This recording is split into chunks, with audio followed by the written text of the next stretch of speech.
Good morning. This is the Eager Beaver Show. You are listening to a True North Eager Beaver Media Incorporated podcast.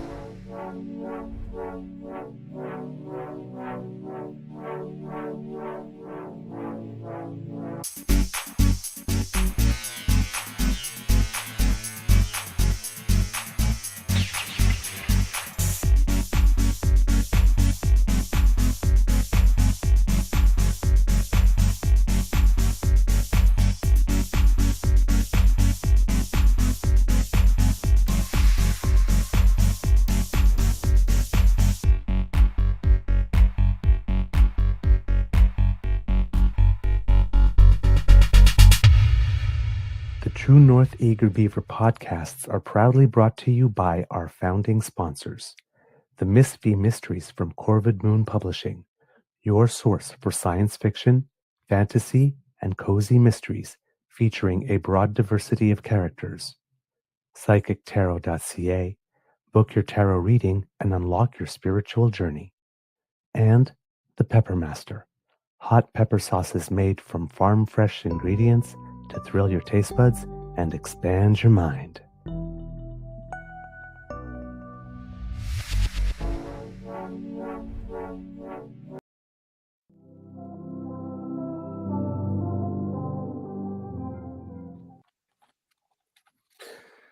Well, good morning and hello, kids and cubs, and welcome to season 5 and episode number 660 of the Daily Beaver Morning Show.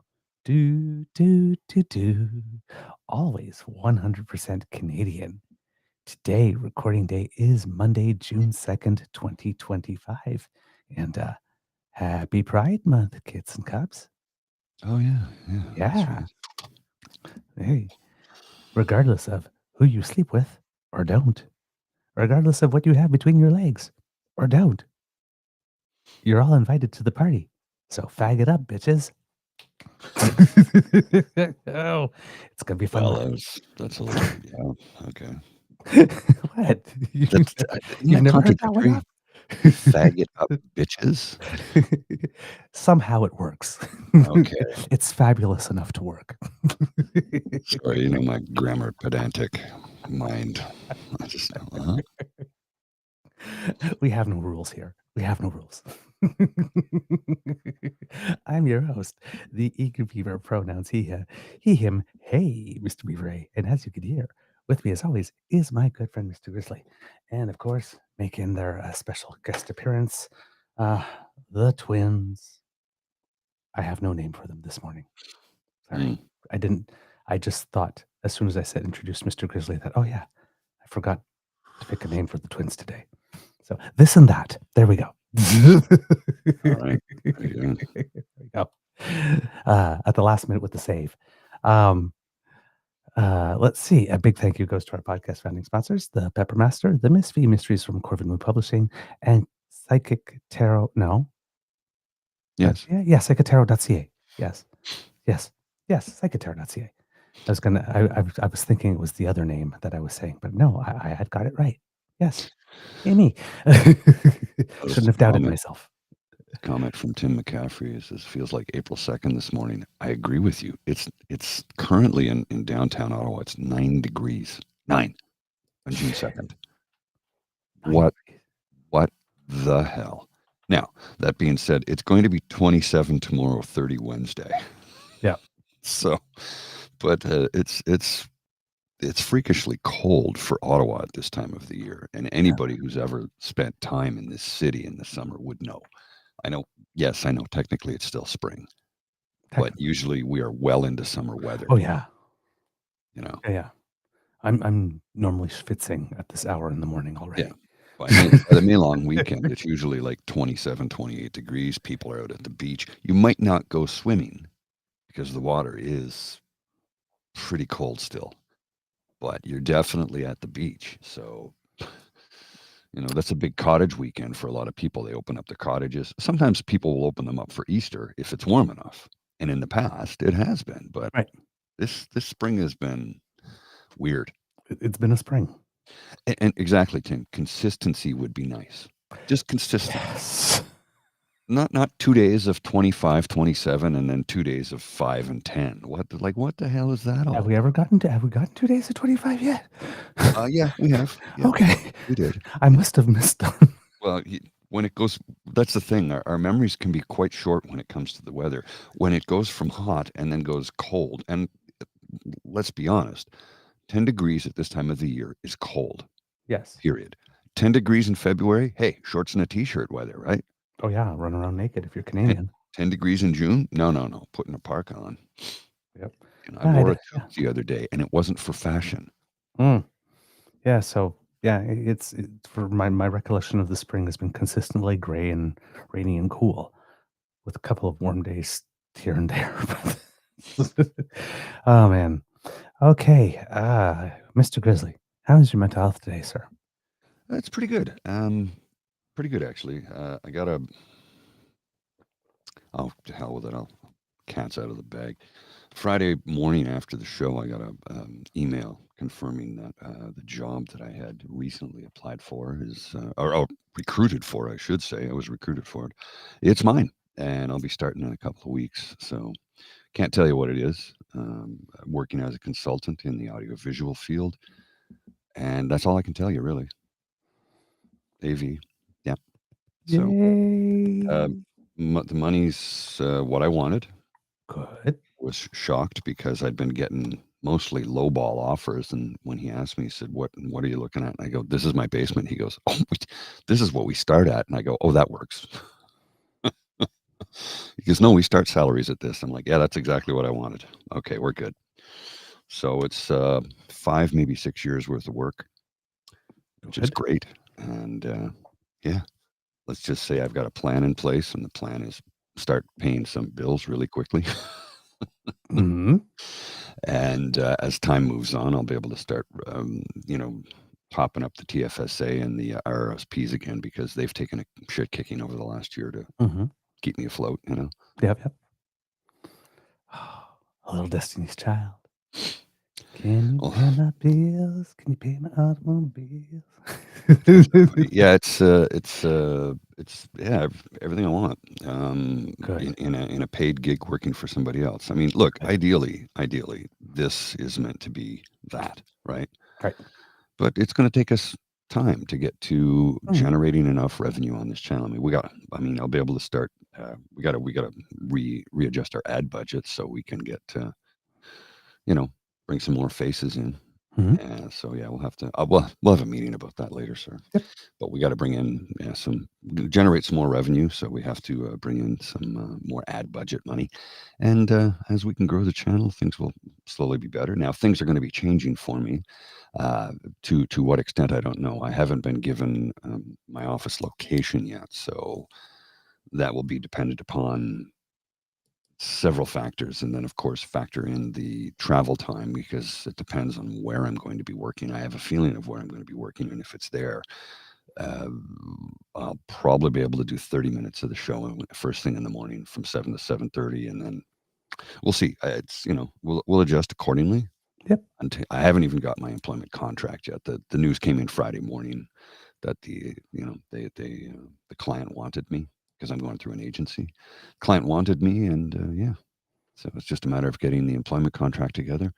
I have to review it, of course, and then there's my building pass has to be arranged, and there's lots of things to take place between now and then. But yeah, I'll be back in the saddle in no time.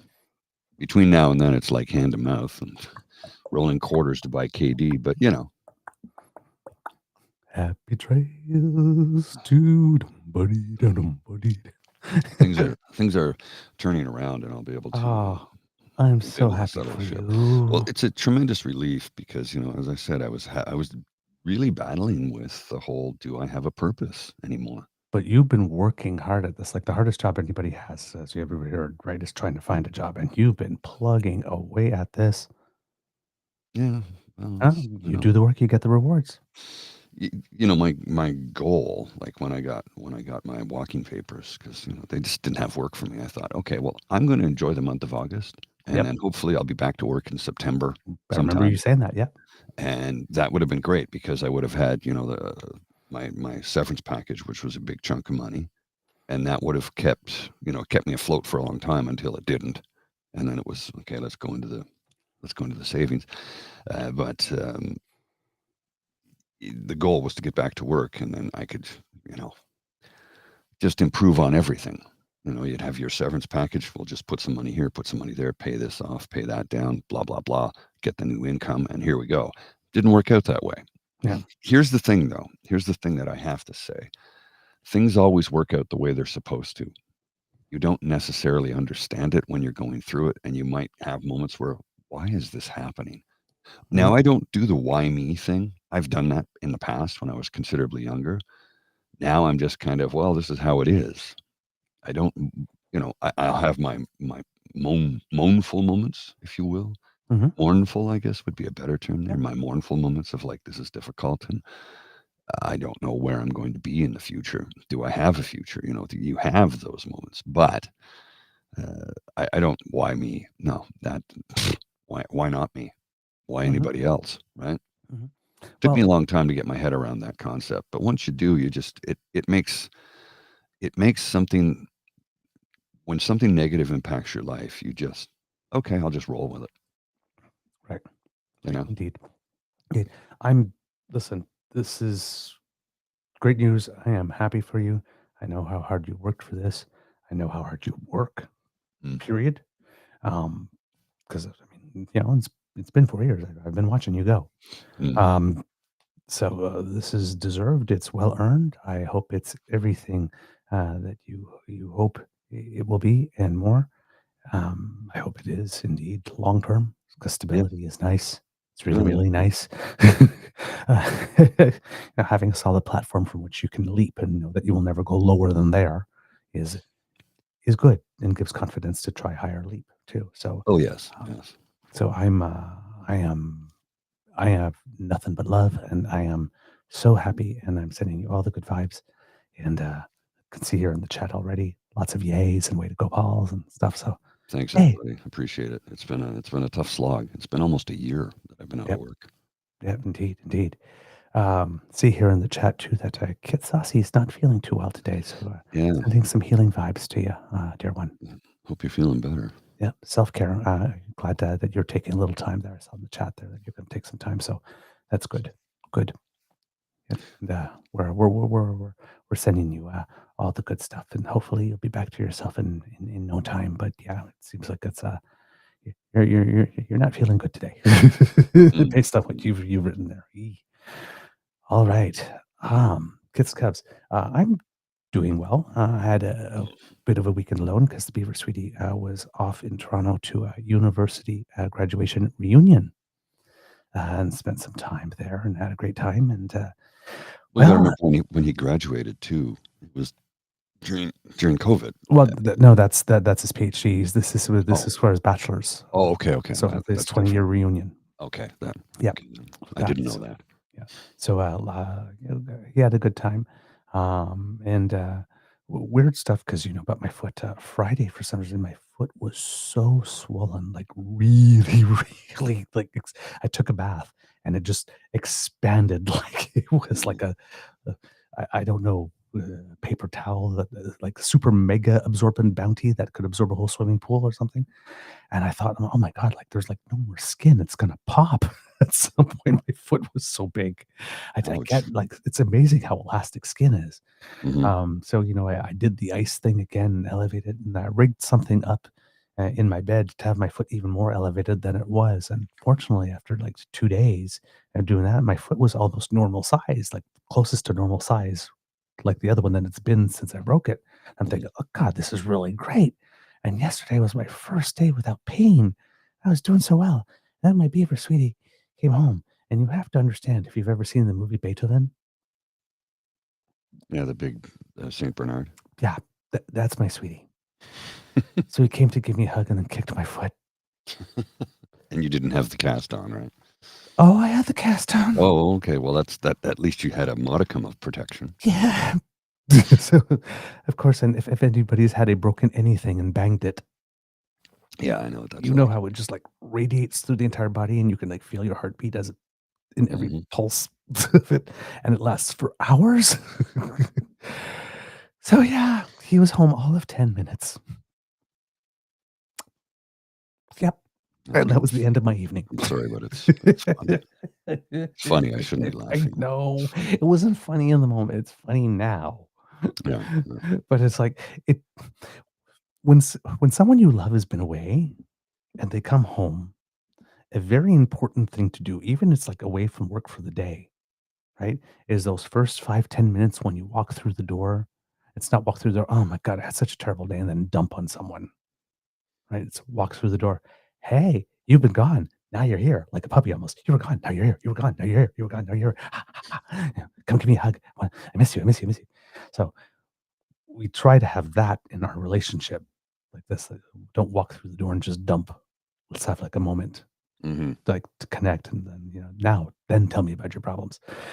Yeah. So in the excitement, because we hadn't seen each other since Friday afternoon, so it's like full 48 hours. It's like without hugs and cuddles and all that good stuff. And so yeah, he's just like, oh, damn. He's like Coco. And I like in my head, I'm thinking it's like right now I could yell, "You've only been here 10 minutes." It's like, but it's like, this is connect time. This is connect time. This is connect time. No, that's all right, sweetie. I'll be fine. I'll be fine. That's okay. Can I do anything? Not really. Other than getting me that other than getting the Tylenol and Advil and water, I just took them. That's about all you can do right now to make it better. So just let me wince alone. So yeah. Kind of womp womp. But woke up in good spirits. Still in a little pain though, but not nowhere near as much as yesterday. No, by midday, based on previous times where I knocked my foot so far a little bit, I think by about noon or something like that, I should be back to normal. But oh my God, it hurt yesterday. Oof. Okay. We have there's a lot that's happened over the course of the weekend. We'll try to get to all of it. We probably won't be able to get to all of it in one show. But for those who are following the Stanley Cup, very, very important notice. First match will be Wednesday night. The final. Yes. So Edmonton in Florida. Very exciting. I think it's going to go at least 6 games, if not 7. And I do predict Edmonton as being the victor this year. I really do. I think they have it. I think they have the momentum, the maturity, the understanding, the knowledge of what it takes to not only get there, but to win it. I really believe it's their year. I really do. That doesn't mean that Florida is going to roll over, because they're not. They're the defending champion. They're going to fight like demons. Yep. But it's going to be a hell of a great series. And hey, Edmonton is now Canada's team. Excited. And if you are a fan of junior hockey, the Memorial Cup has taken place. And in the final was the Medicine Hat Tigers versus the London Knights. And the London Knights scored the upset in the final, winning 4-1. Where was it played? In Rimouski. Oh, okay. Yeah. The Oceanic were the hosts this year. So, the London Knights are the Memorial Cup champions this year. So, I guess the title goes to the OHL this year. Boom. Ontario Hockey. Yeah. Good stuff. Because QMJHL. QMJ, yeah. Yeah. Major junior. Exactly. And then for those who are into para ice hockey, Team Canada defeated the Czech Republic 3-0 in the semifinal at the World Championships to have a rematch with the United States. The United States had won 3 of the last 4, but Team Canada was the defending champion. Unfortunately, it was a bit of a blowout, and Team Canada lost in the final. I think it was 6-1 at the World Para Ice Hockey Championships, but still silver medal for Team Canada and a very good performance. So there you go. A lot to be proud of. What else do we have for you today? Oh, yes. Kit Uncover mentioned in the news there in the chat that it seems that Mount Etna is erupting in Italy. It happens quite frequently, though. That's true. It erupts frequently, but it's not a giant. It's not Mount St. Helens or Vesuvius or anything like that. I say Mount St. Helens because that's in our most recent history, 45 years ago, when it blew the entire top off the mountain, and yeah, changed weather patterns in that part of the world for. Well, we're still seeing the effects of it to a certain degree. Mm-hmm. Decimated entire forests, and now the forests have since regrown, of course, but it was the before and after pictures were quite shocking when you saw the difference. Mm-hmm. Now, apparently, there's some. I could send you. I think there's a little bit of video here. Like all of these reports here are within the last hour, so I'm guessing that this is something that's just happened because I'm not seeing anything older than an hour ago here. Okay. But yeah, it is. There's some images here. They're saying that people were running for their lives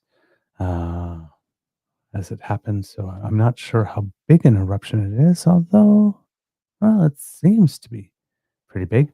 Hopefully, I'll be able to spot some video there at some point and show it to you. But yeah, Mount Etna is doing its thing, so we'll probably hear a little bit more about that over the course of the day, depending on how bad it is. I don't have a sense of it at the moment.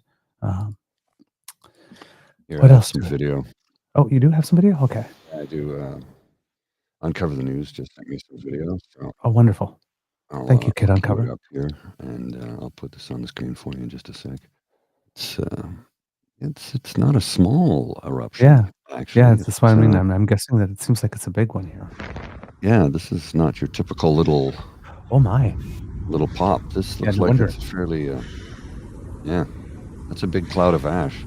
I was not expecting it to be quite that, because like I said, it erupts frequently, but it's usually quite small. Yeah. I It's don't only think this one's 14 seconds of video, but it gives you an idea the scope and measure of it, right? okay. It's not tiny. It's not just a little burp, or maybe for a volcano that is a little burp. Who knows? I don't know much about volcanoes, to be totally honest. Yeah, it's true. Got to admit my limitations there. The another bit of big news, Mr. Grizzly, and I will let you take this one because you're the one who mentioned that you'd like to talk about it today. But big deal.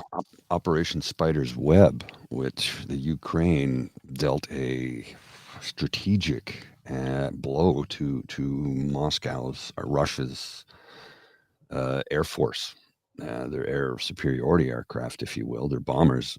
I've got some video here of the drones literally taking them out. This is from the BBC. I'll show you this. There's no audio on it, so it's just a visual. But you can see there's drones. And what they're doing is where they're hitting the aircraft is in an irreparable place. So that's why, see where they're hitting them, where the wing connects to the fuselage? Yeah. The reason they do that is that that's not repair. You can't repair that. It's like the aircraft is finished. If you hit the wingtips of the fuselage, that could very likely be repaired. But where they're striking, no, it's that the aircraft is finished. It's done. I was reading about that earlier. So, yeah, you can see the amount of damage. And 18 months they worked on this in complete secrecy. And of course, Trump is like, nobody told me. Well, of course not. You have a direct line to the Kremlin. Why would they tell you that? You would immediately inform Putin. We know that. Mm-hmm.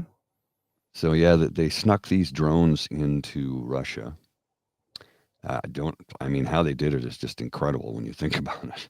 They built temporary houses and hid them in the roofs of the houses, and then upon the strike, the roofs opened up and the drones took off, and then they took out all of these aircraft and trucks, and you can see there's all kinds of stuff that was just decimated as a result. Jeez. Well, and exactly from Linda here, it says this was masterful. Zelensky knew this was in play when he was attacked in the Oval Office. They didn't tell the U.S. they were going to do it. Yep. You remember, you don't have the cards. Actually, he did have the cards. Man. So, yeah, according to Euro News here, Sasha Vakulina, Ukraine has destroyed over a third of all Russian missile carriers in a coordinated drone attack on Sunday, orchestrated from within Russian territory. How is Operation Spiderweb planned and how is it executed? Ukraine's Security Service Bureau, Ukraine's Security Service, SBU, reported on Sunday that over a third of all Russian missile carriers have been hit in a coordinated drone attack aimed at different airfields in Russia, located thousands of kilometers apart. So this wasn't even just one site, this was like all over. More than 40 aircraft are known to have been hit, including the A-50, Tu-95, and Tu-22 M3, causing overall damage of more than 6 billion euros. Yeah. Well, that's presumed the amount because there's no way to actually say that, but it could very well be that price tag. Damn. Ukrainian President Volodymyr Zelensky said, quote, Operation Spiderweb had made, quote, an absolutely brilliant result, which was achieved solely by Ukraine. The Ukrainian president also shared more details on how the operation was carried out, explaining that 117 drones had been used, each with its own pilot. Mm-hmm. Yeah.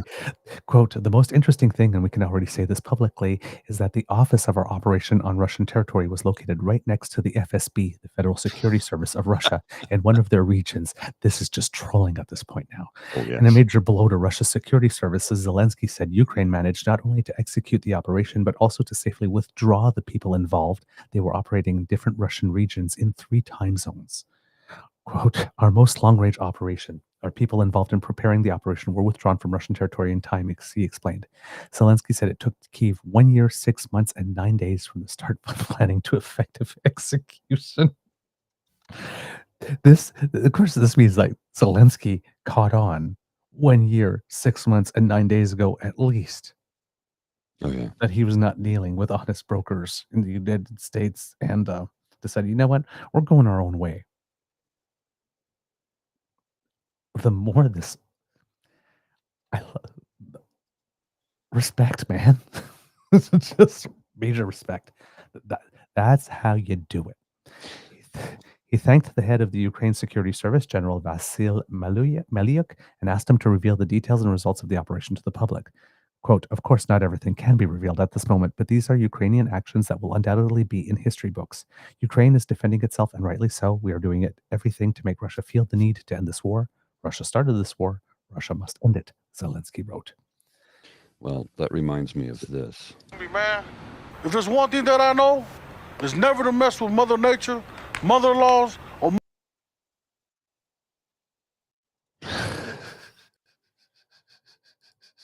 That's from 2003. Mother Nature, mother-in-laws, and mother freaking Ukrainians. Wow. Although Ukraine's security service has not revealed more details at this stage, Ukrainian outlets are reporting exactly how the operation was executed, referencing SBU sources. According to these reports, first-person view drones were smuggled deep inside Russia and hidden inside trucks and mobile log cabins. The cabins' roofs were then opened remotely, and the drones proceeded to launch their attacks on Russian military bombers. Russia's Irkutsk governor Igor Kobzev confirmed that the drones that attacked a military base in Siberia's Sredny were launched from inside a truck. In a post on Telegram, he said that the launch site had been secured and there was no further threat to people's lives. Unless there's another launch site somewhere for round 2. As you're coming to save all that kind of stuff, and then they take out your emergency supports. But anyway, Russian outlets also reported that other attacks were launched in similar manner, with drones emerging from the backs of trucks. Social media footage widely shared by Russian media appears to show the drones rising from inside containers while the panels lie discarded on the road. One clip appeared to show men climbing onto a truck in an attempt to intercept the drones. Operation Spiderweb is not the first unconventional operation to be carried out by Ukraine's security service. In October 22, the SBU struck the Kerch Bridge, which had been illegally built by Russia after its annexation of Crimea in 2014. And you'll remember that we reported that Ukraine issued the very next day a stamp. While saying, gee, we don't know how that happened. Maybe Russia bombed itself. Because Russia has been saying that about Ukraine at that point. We haven't done anything. Maybe Ukraine bombed itself. So they flip the tables. But it's like, as they're twirling their hair and go, I don't know, maybe Russia bombed itself. Oh, by the way, here's a stamp commemorating the occasion. It's just such trolling. I love it. The explosion, which Russian authorities said was caused by a truck bomb, badly damaged the bridge which links Moscow-occupied Crimea and Russia. The targeting of Russian bombers, which have been carrying out massive missile attacks on Ukrainian cities, was previously considered almost unthinkable. Moscow had made sure to keep them well out of the range of Kyiv's weapons, but homemade and those supplied by allies. Both homemade and those supplied by allies. Alenia Air Base is located in Russia's Murmansk region, around 2,000 kilometers from the border with Ukraine. Balaya Air Base is in Russia's Irkutsk region in southeast Siberia and over 4,000 kilometers east of the front line. These two airfields were among the hardest hit during Sunday's operation. Another notable aspect of Operation Spiderweb was the choice of weapons. Kyiv used FPV drones, which are produced in Ukraine en masse and are widely used and appreciated by the military due to their affordability. FPV drones typically cost only a few €100, while Russian A-50 radar detection aircraft, which was reportedly hit today, along with other planes, cost over €300 million. Yeah. It's this is a major blow. It's very asymmetric here when you can take out a €300 million piece of equipment with a €600 piece. Yes. Well, so sorry. a friend of mine who works in counterterrorism was telling me, because he he's deeply, I don't want to use the word embedded, but deeply does a lot of research into this, and he was saying that what's happening right now in Ukraine is the drone pilots, instead of getting medals that they don't give a damn about, they get points, and the more points you get money, and then they go and buy better drones with them. I'm not even joking. And then, it's like, so if you take out a tank, you get X number of points. They've created a video game scenario for drone pilots in actual warfare. Yep. It's kind of warped when you think about it. Yes. But this is what is currently happening. This is modern warfare. It's changed forever. The 6th gen fighter pilot won't exist. The 6th gen fighter will be remote operated and probably autonomous to a certain degree, because a lot of the drones that they're using, if they get cut off from their controllers, they can go full AI autonomous and attack their target. Mm-hmm. The only concern about that is they might not be able to determine, if their target was soldiers, which soldiers are which. Yeah, exactly. But in an instance like they just did, they're just attacking aircraft. So, yep. It's like, wouldn't surprise me anymore. It's like, when you talk sports and the recruiters are there. Mm-hmm. It's like, oh, it's the big baseball game. Oh, the scouts are in the stands. It's like, yes. I'm thinking at esports events. Like, oh yeah, not only recruiters for higher level esports, but military commanders. He's pretty good with a joystick, that one. Yeah, don't kid yourself. I mean, the drone pilots in the U.S. military, and I think we're looking at drones in Canada as well. Don't quote me on that, but they are full-fledged soldiers. They've gone through basic training. Oh yeah, they are soldiers. They are military members, but they're still looking. They're looking at other individuals who are like, okay, this person, their eye-hand coordination, and I'm sure they're even looking at people who do drone racing, because that's a thing. Mm-hmm. Where they take a drone basically down a mountain bike path and they race against each other. First one to cross the finish line wins. So taking out another drone in the process. Mm-hmm.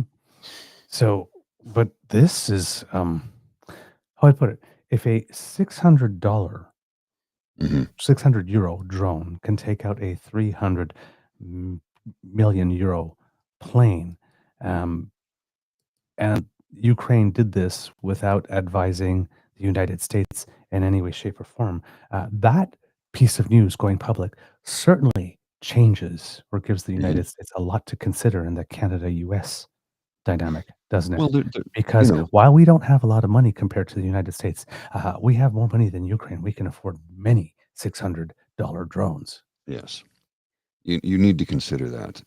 You also have to understand that because of what took place in the Oval Office with Zelensky, 80 years of agreements, the world order changed that day, as evidenced by what just happened. They didn't know about this until afterwards.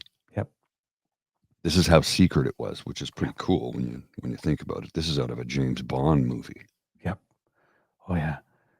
Ukraine's presidential advisor and former Minister of Strategic Industries, Alexander Kamyshin, has said Ukrainian manufacturers have the capacity to produce over 5 million FPV drones per year.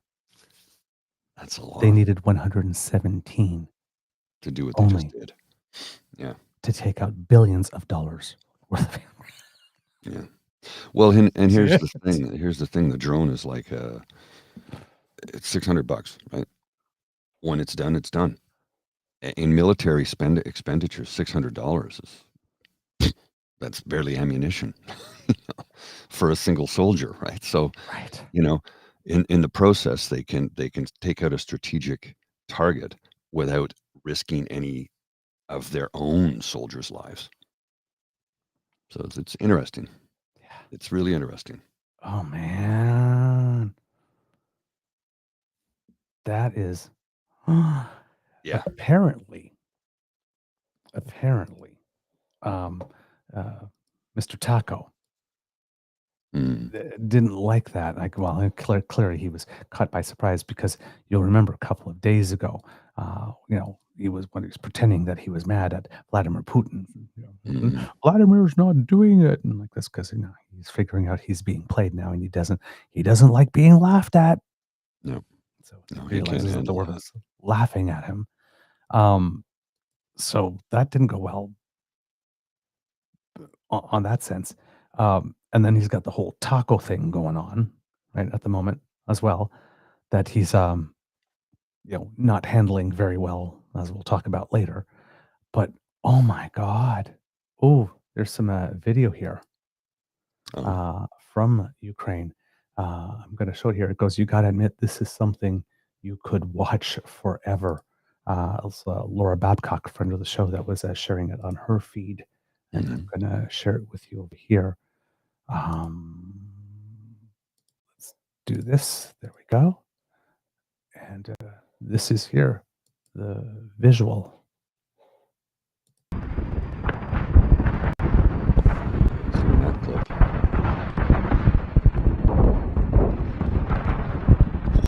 Damn.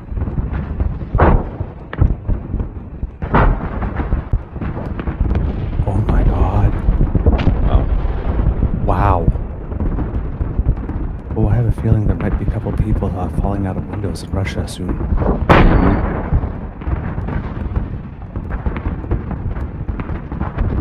To say that Putin has egg on his face is an understatement. Wow. This is viewers air superiority, right? With a remote control drone. Oh my God. This changes the game totally. Yeah, it does. Well, and you consider too, as Trump is going on about his golden dome, missiles aren't going to be able to take out drones. Oh my God. Yeah. Oh my God. That's wild. Okay. That's wild. So if you're listening, for those who are just listening on audiocast, you just have to see it. I can't explain it. Yeah, you'll have to find a link. But it's like they're just something. Like the planes are just sitting there, and it's just like pop fire, pop fire, pop fire. They just like pop, and flame just pops on the top. Wow. But this clearly is going to. Well, it should. Oh, they're change fiber some drones. Those ones. Yeah, it should change some rhetoric coming from the United States in the sense of how bombastic it's been when they realize how big. I'm pretty sure I'm pretty sure Trump still considers Russia a superpower at the moment. That a superpower can be taken out like that, especially the military, because Trump's all, let's spend 5% of the world on military. Well, if all the planes could be taken out just like that, maybe we should reconsider that. So I'm looking at a map here, and it shows that I'll put this. This is from a video, but I'm not going to show the video because it's like 5 minutes. But take a look at this map, and it shows the bases that were attacked, and look at how far away these are from Kyiv. 6,000 kilometers. Belya Air Base, Ivanovo Air Base. I can't even read that. Diaghilevo Air Base. I don't know. 2 naval bases. Like, Jagilevo, yeah. The Ivanovo. closest one was 1,581 kilometers away. Wow. So there was a From the lot capital. of planning that went into this. Wow. Yeah. That's it's impressive too. Mhm. I mean, it's just like, holy crap. And yeah, I think Trump or something like that had put out this thing where people were going like, this has got to be a joke, right? But he's like sitting there something like I can't believe this happened. Russia was just sitting there doing nothing, and it's like Russia was just sitting there doing nothing. They didn't know this was happening until it was happening. But it's like, yeah, Russia was just sitting there doing nothing, live its best life, and all of a sudden Ukraine. No, that's how the war started. Ukraine was just sitting there living its best life, and Russia decided it was going to invade. Ukraine decided that Ukraine was an enemy that needed to be eliminated. It's like Mhm. this is not Russia was just sitting there and wow, I can't believe the Ukrainians. Russia's been attacking Ukraine for years.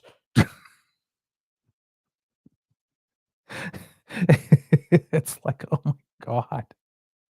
I don't think this is real, but it's funny. I'm going to share this with you. It says this is a live shot of the Ukrainian drones attacking right now. This is not real. There's no way this is real. There's no way that's real. There's no way that's real. But it's funny. There's no way that's real. I'm not even joking. This is a live map of the Ukrainian drones heading towards Moscow right now. I'm like, there's no way that's real. No evidence confirms Ukrainian drones targeted Moscow on June 1st. So yeah, it's not real, but it's funny. It's funny. Oh my God, that's amazing. See, yeah. So yeah, yep.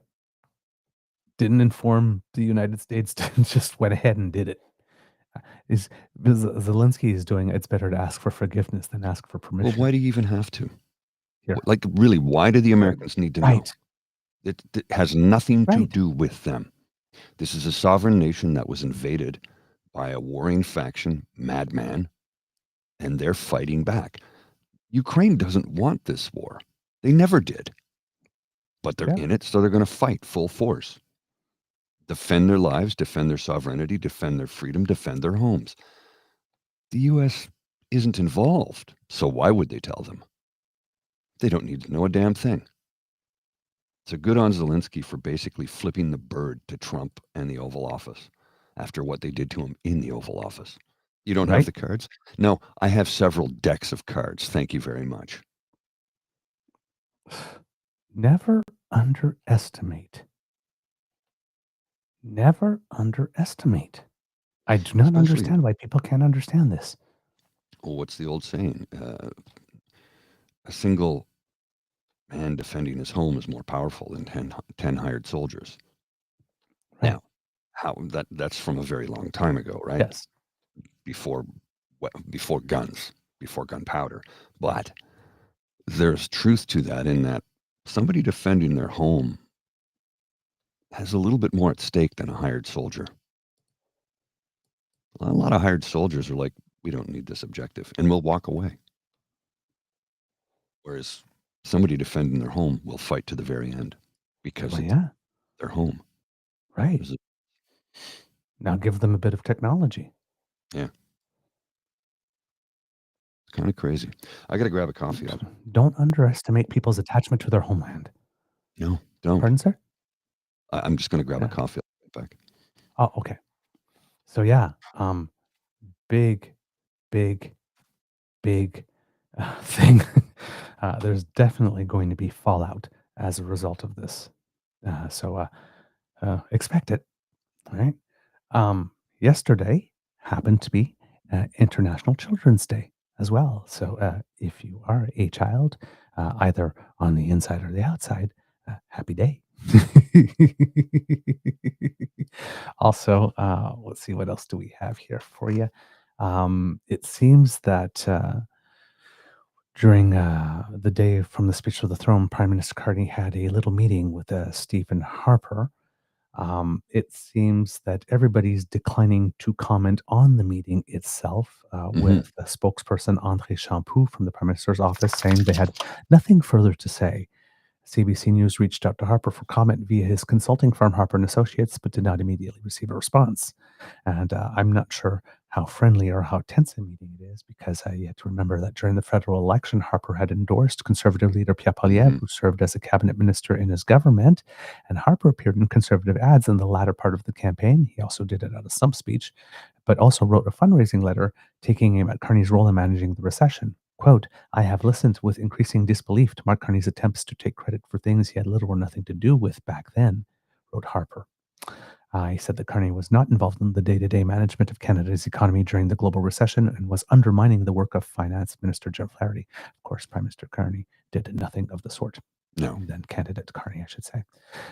So I have no idea what was going on. I don't know if that was a, what the fuck? Well, Mark Carney looking at what the fuck, man, meeting, whatnot. But it seems that nobody wants to talk about what the meeting was, which I find a little odd, because if the current prime minister is meeting a former prime minister who hired him and allegedly wanted to make him finance minister at one point, and then publicly slagged him, we should know what happened at that meeting. well, I did see an interview with Mark Carney, Prime Minister Carney, and somebody had confronted him with that question. I'm trying to find it and see if this is there's a couple of clips. I'm trying to find the right one. And the question was, how do you feel about that? You know, with the prime minister and the former prime minister endorsing Pierre Poilievre and saying you had nothing to do. And he's basically, well, I was in those meetings with Finance Minister Flaherty. Pierre Poilievre didn't sit on any of them. Right. He wasn't in any of those meetings. And we know that's true, as evidenced by the delightful costing that he presented during his. Here's a clip. A clip for you. Stephen Harper appointed me Governor of the Bank of Canada. I worked closely with the late and great Jim Flaherty during the financial crisis. We resolved a number of situations.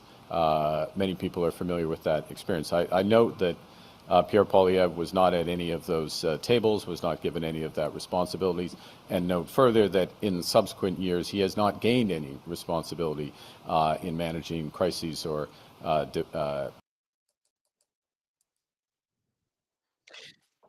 Throwing a little shade, but justifiably so, because not a word of that is a lie. It's all true.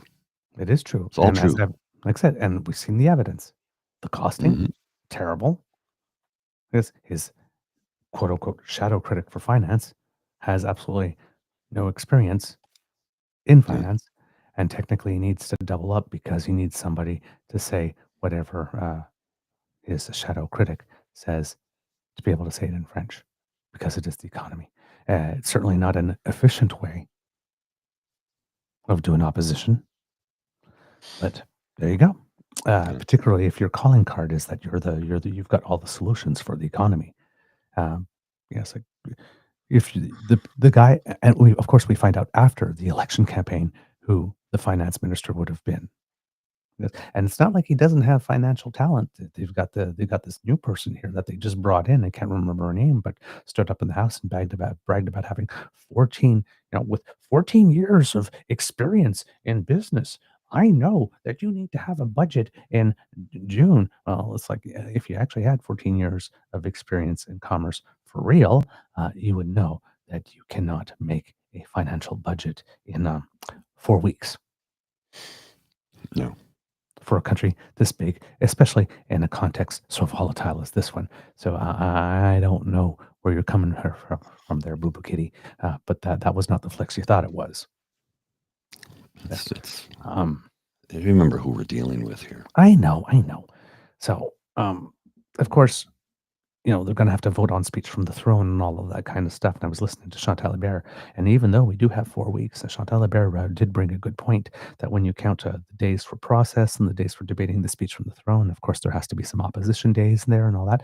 There literally is 8 sitting days out of the whole calendar to actually pass the legislation itself. Now that doesn't mean it can't be debated somewhere else and all that kind of stuff. But I mean, there's only 8 days of session unless the session is extended. And of those 8 days, of course, we have the estimates, which is money that needs to be spent to keep government operating Mhm. at the moment until we do have a budget, and those have to be passed by at the latest June 23rd, and those need to be debated. And you already have Pierre Poilievre saying, "Oh my God, I can't believe he's spending so much on these estimates," which are pretty much the same estimates that were proposed before the House was prorogued. So, I mean, these were estimates that would have been approved, Right. sometime before the budget, or originally if we had regular time budget and all that kind of stuff.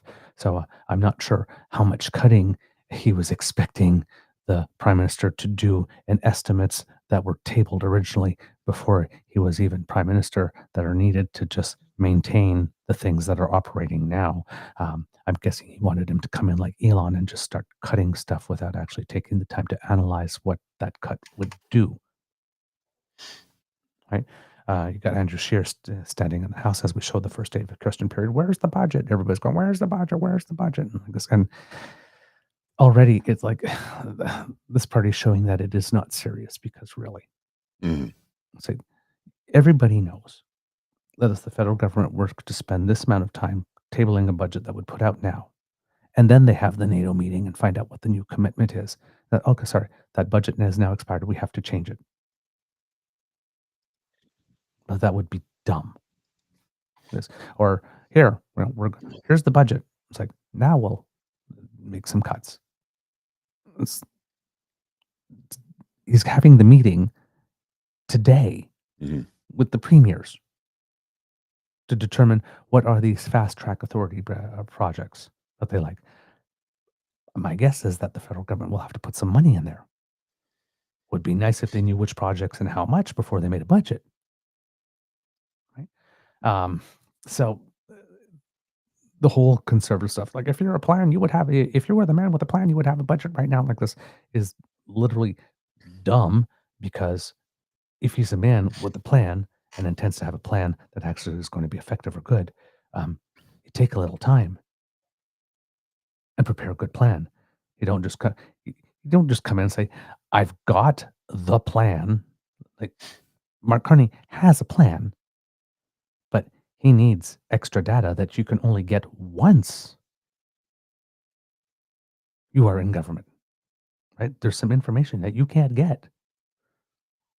There are things you cannot do. There are meetings you cannot have. I like this. Kid Felix. I have to disagree. Pierre has a lot of experience in shadowing. He's shadowing and pretending to be an elected member of parliament as we speak. That's a good one. I like it. Well, I like it. constantly, look, a lot of people are trolling him, and I've done the same thing. When he comes out and says something about, "This is what Carney must do," and my response is, "Unemployed man says what?" Yeah. You don't. I know.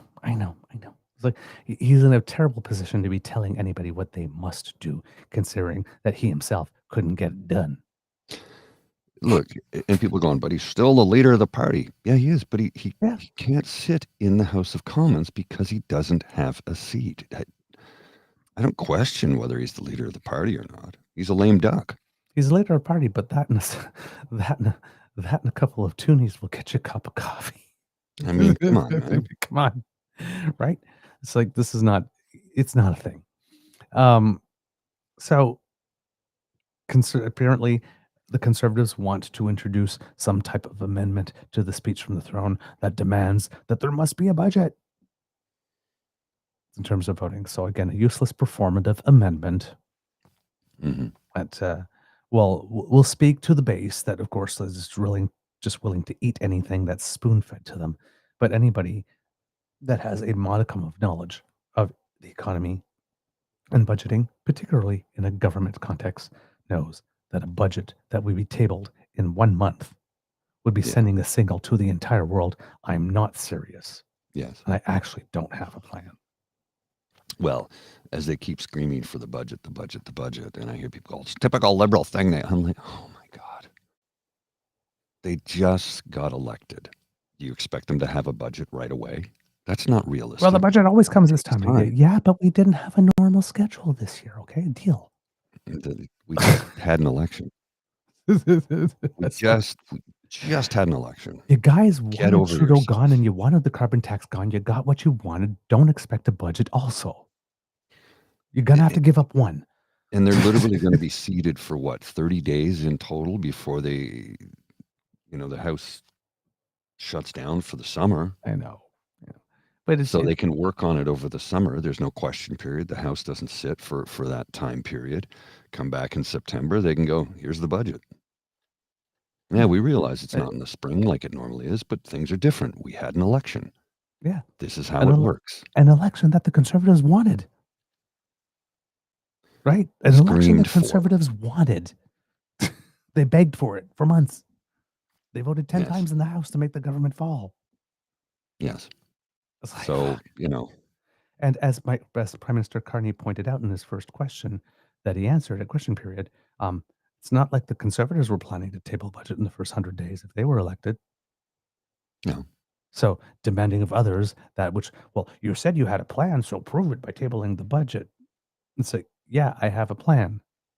Mm-hmm. And the plan is to diversify our economy, to diversify defense relationships.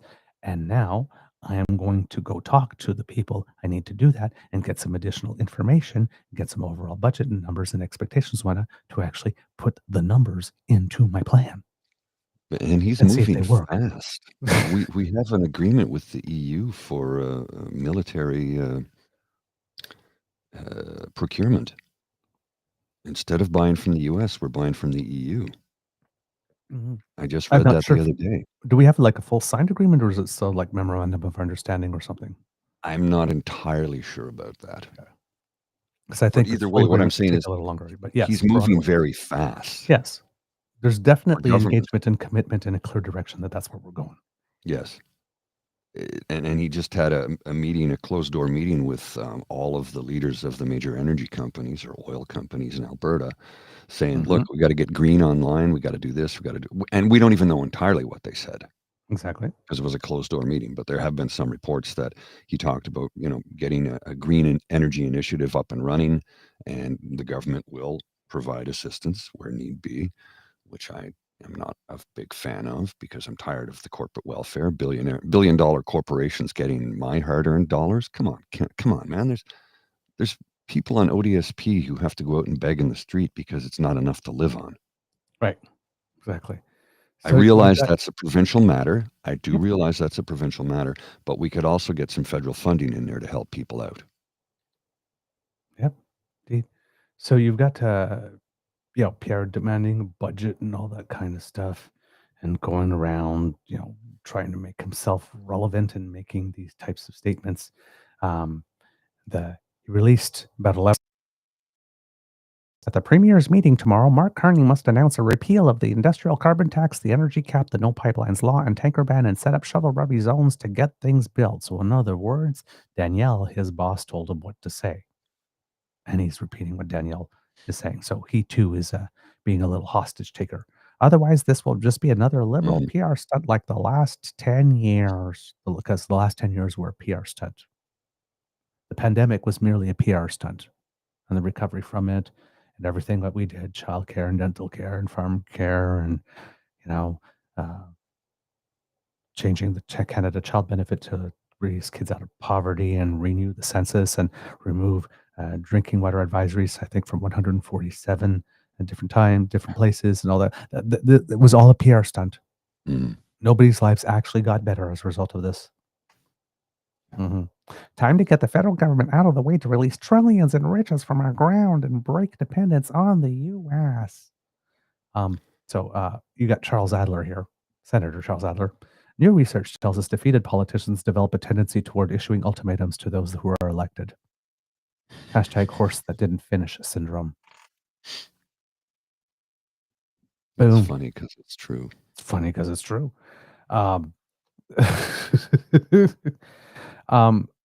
And the big thing here is that he put out a video again, which I am not going to show I'm not going to air the sound of. Mhm. Whoops, there we go. But I will show you a little bit of visual here, kits and cubs, and tell me what you noticed. Now, in the video, actually, you know what? I am going to play a couple because it's the way that he opens it. He talks about something, uh, and you will notice he talks about symbolism. Mhm.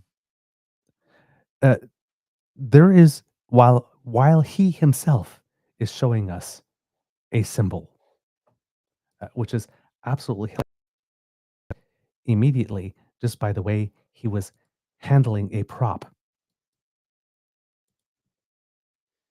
Oh, his coffee cup. What a change.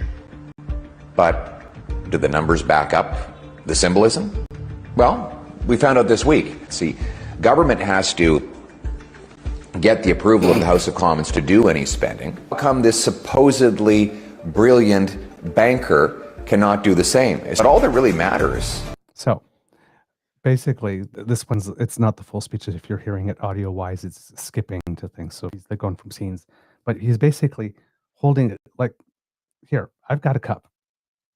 Okay, I don't know if you can see there's liquid. There you Mhm. go. You see the reflection? Because Mhm. when you drink, right? Yes. Right? I know. There's a gulp, there's a swallow, but it has the cup has to tip back far enough for liquid to actually enter your mouth. And he just went like the the Yes, thing I had know. liquid filled up to the brim, and all he would have to do is just tip. Because Well, but and you did can see inside the coffee cup that there's no liquid pretty deep in. So y- as he's talking about the symbolism of Mark Carney doing all this kind of stuff that's empty, he's being he's symbolic. literally presenting us the symbolism of an empty cup. Well, not a surprise. And you also noticed on the shelf in the background, he had the Pierre Poilievre for Prime Minister Yes. signage. Yes. Again, I don't know how many times I have to say that. That is not a position anybody runs for in this country. We do not elect a prime minister. We never have. But the logo from the campaign in which he failed, Yes, he lost. and of course, a hard hat in the upper left-hand corner. Yes, because I Yes, he's normally kind put of mine on display. I don't even Yes. know where my hard hat is. I think it's downstairs in my storage locker in a bag where I have my body harness and some other safety equipment. I believe that's where it is. I've had the same hard hat for, I don't know, 15 years, if not more. So And you're supposed to change them he's frequently, but we don't. We're stubborn. literally talking about symbolism and having an empty cup. Mhm. Come on, He's dude. never going to change. No, Well, and he- after he took his walk in the field, right, with his wife, and we're learning and growing and learning, and this political defeat is the first I've ever experienced, and he hires Jeff Ballingall. exactly. That was literally where I was going next. You read my mind, Mr. Grizzly. Like, I mean, really? And he's keeping Jenny Byrne as well. Because a lot of Wow. people wanted to get rid. So he's keeping Jenny Byrne, but he's bringing in reinforcements to help. And the reinforcements he brings in is Jeff. I just Just a cadre of a deplorable. But look at people. me. I could change. Hey, Mhm. Satan. What the fuck? Yeah, I can change. I'm going to bring it. I'm keeping in this terrible person. And it is objective. It's an objective statement to say that Jenny Byrne is a terrible person. Come after me for it if you like, but it's an objective statement. She's a terrible person. Anybody who works on the Hill who knows her will say that. What was it I saw in the Toronto Star the other day under the promise of anonymity? A PC staffer, or a conservative staffer, I should say, said, look, the reason Pierre Poilievre lost is because he's a dick and everybody knows it. Yes. And here's the thing. I'm not sure from which article this was taken, but still, there are smaller steps being taken. Longtime conservative communications professional Katie Merrifield will soon join the staff. Jeff Ballingall, a conservative strategist, is also being brought on to help with Mr. Poilievre's image and message. going to make it worse. Help? Doing a lot of heavy lifting there in Yeah. that sentence. Oh my God. And it's like, I'm reading this, and the first thing that comes to my mind is, oh, you gotta fucking be kidding me. Yeah. It's like, well, that's a wrap on the whole growing and learning thing he promised while he was walking through that field. I guess they said, it's like, yeah, that's just not Empty in your words. repertoire. Empty words from an empty slogan here. Right. That's Who just not in also your said that the throne speech was nothing but slogans. I'm like, again, I know. It's like, what? I mean, there's going to be no growing and learning and changing. It's going to be take two on further mucking steroids with methamphetamines. It's right here in the Jeff book. falling all in. It's right here in Dr. Mark Borey's book. How the man is a angry high school boy in a man's body. He hasn't grown one bit since high school. No. We've seen Again, it for 20 I years know in Parliament. people who went to high school and university with him and said, no, he's exactly the same then that he is now. He hasn't grown. 20 years in Parliament, he's still the same high school boy. Yep. So that's an ixnay on the growing and changing, eh? He's a narcissist. He's right and everybody else is wrong, no matter what. Yep. And he's proving it here. My campaign was right. I just need a couple more people to bring in reinforcements to do the same thing that failed, even stronger and louder. Yeah. Okay. Another little bit of thing, when because you mentioned, right, Pierre Poilievre saying that the throne speech was all slogans, and again, if you had and this is not serious comment. It was short on details. Yeah, throne speeches always are. In fact, this throne speech actually had additional details that we normally don't expect. So, Yes. again, just stupid fill the air commentary that I didn't even bother to do the homework. So I'll just say that the throne speech was short on details. Yeah, if you go to a throne speech expecting details, you're at the wrong party. It's true. I mean, it's just you bought a 7-course steak dinner to a breakfast potluck. I mean, I don't it's just dumb. Mm-hmm. But as this guy is also criticizing the size of the cabinet, oh my God, it's just like Trudeau's and all the inflation, and names a 73 person himself.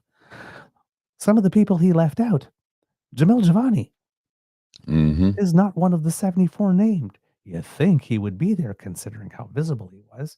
Now, Giovanni claims he asked to be left out so that he could be more free to do his thing. So could it be that maybe Giovanni has leadership aspirations and see that Pierre is hobbled? So don't put me in your cabinet because I can't badmouth you. Like this, or you'll want me to stick to party discipline the way that Jenny Byrne wants that. And I'm not going to do that. I want to speak my mind. So maybe Pierre thinks that Giovanni is too much of a threat because, he really wants those Trump voters. And well, Giovanni is JD's best friend, allegedly. But yeah, Giovanni, nowhere to be seen, considering what a big name he was as anywhere in the inner circle. And then, of course, we have Mr. Damien Keurig, the guy who's going to step aside in Battle River Crowfoot to allow Poilievre to run there. And you've got Fred Delory, the strategist for the Conservatives, going around the internet going, so, well, if there's going to be no games for real, then Pierre should be reelected by June 23rd. Okay, let's have a little reality check here. Mr. Kirk cannot give up his seat until at least 30 days after the results of the election were published on the Gazette. Those were published on May 15th. 30 days from that brings you to about June 14th. Right. There's another 11 day after the writ is actually drawn for the by-election. There's 11 days of administration set aside from Elections Canada and what. Right? So that brings you to July 25th. Then the earliest June 25th. Sorry, June 25th. Then the earliest you can have an election is 36 days. So that's August. August 4th, I think it brings you to. Yeah. Somewhere around there. August 4th is Alberta Heritage Day, which is a holiday. So, and in law, it's provided that You don't have, and by-elections are supposed to be happening on a Monday, right? So yeah, it brings you to June something, but by-elections are supposed to be happening on a Monday. So that brings July something. So that brings you to August 4th, which is a holiday. And you would think, well, next Monday it's August 11th, but there is provisional law that says that in case of the extraordinary case that the Monday happens on a statutory holiday, then you can do it on a Tuesday. So about August 5th really is about the earliest, according to law, with everything that's there, that the by-election could take place. And that's if Mr. Carney does a by-election of only 36 days, because Mr. Carney promised that he would play no games with regard to the amount of time it would take to declare a by-election. Mr. Carney did not say that he would he would also make the by-election period as short as possible. And I don't think that Mr. Carney should, because as far as I know, the good people of Battle River Crowfoot do not know Pierre as a constituency MP, do not know Pierre as someone who's able to represent Alberta, any place in Alberta, do not know Pierre with regard to his stance on the independence movement. And Pierre himself said that he cares a lot about people having the chance to make a very clear decision. So wouldn't it behoove the Prime Minister to allow the good people of Battle River Crowfoot ample time to get to know Pierre? The thing that occurs to me, and I understand, I agree with what you're saying, but the reason Especially since the House is not going to sit back again until September. So, I mean, he could make it 45 days. But the reason he's doing what he's doing is so it shows that A, he's not afraid of Pierre Poilievre, number one, and number two, he's basically shutting up the mouthpieces by doing what he's doing. But of course, they're already screaming, why isn't the election being held? Because there's procedure that needs to be followed first, you dumb... Ugh. Right. So they're not following, and they're already trying to present it like he's playing games. So it's like, why shouldn't the residents of Battle River have 45 days rather than 36, or maybe 50, 43 or maybe 50 rather than 36? I'm sure none of that election is August 5th or the election is August 26th. Both of them give time for Pierre to get back to the House when it convenes again in September. So, but it does give the residents ample time to make a very informed choice. And if there should be a candidate from an Independence Party or something like that, time to make some ground. You got to wonder, look, for the last basically 3 years, he has not represented his own constituents. That's why he lost. Here, where he lives, 20 minutes from Parliament Hill. Yeah. He has not represented his own constituents. But, a bunch of people 4,000 kilometers away, I'll be there for you. He just desperately wants back in. And I would love nothing more than for him to be soundly defeated by that young truck driver fella who said, I can't stand for this. We didn't vote for Pierre Poilievre. We voted for Damien. And I keep reading commentary from people in that riding saying, we didn't vote for this. We voted for Damien because Damien is one of us. And by one of us, it's somebody who knows the community, who grew up in it, who was a multi-generational farming family.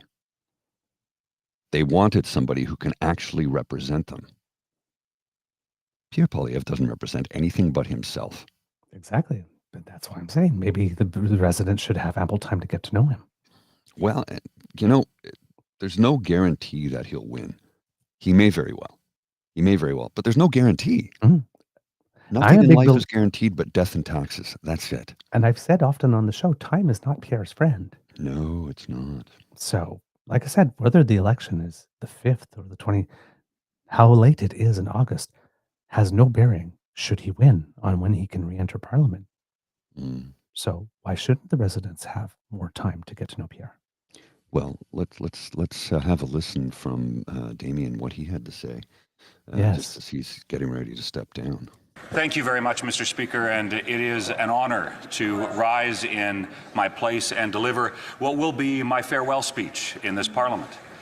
Now, Mr. Speaker, for now, as I offer my seat, I will, at the earliest opportunity, resign my seat to trigger a by-election.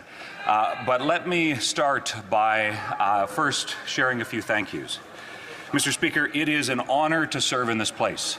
Being elected for the third time to represent the people of Battle River Crowfoot truly is an honor. And for anyone who has had the opportunity to sit in this place, it truly is. Being able to serve your communities is something that is a profound honor and something that I hope each and every one of you, all 342 of you, take very, very seriously that responsibility. Mr. Speaker, it is, one never gets here by themselves. I am so thankful for a team that has supported me since I first put my name forward to run in a nomination in 2019, and for the 3 elections since, an incredible team. Grassroots conservative supporters that believe in common sense and believe in the things that we believe as a party, not simply because it's an election, but because that's the foundational things that they know our country needs and know what is best. Those are the grassroots people that I am so proud to call my teammates, and of course the team.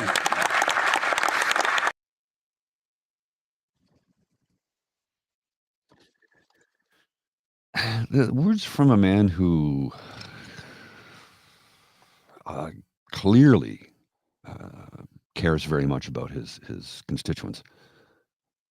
But I'm questioning why he's stepping down then. Okay.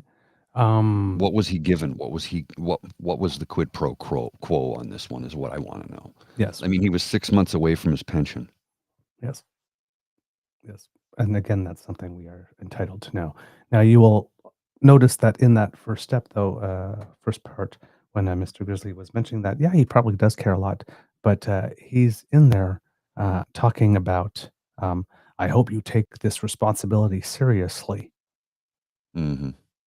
as he is on the first or second day that Parliament is reopened, even though he's going to be sitting there probably till the end of the session still, Yes.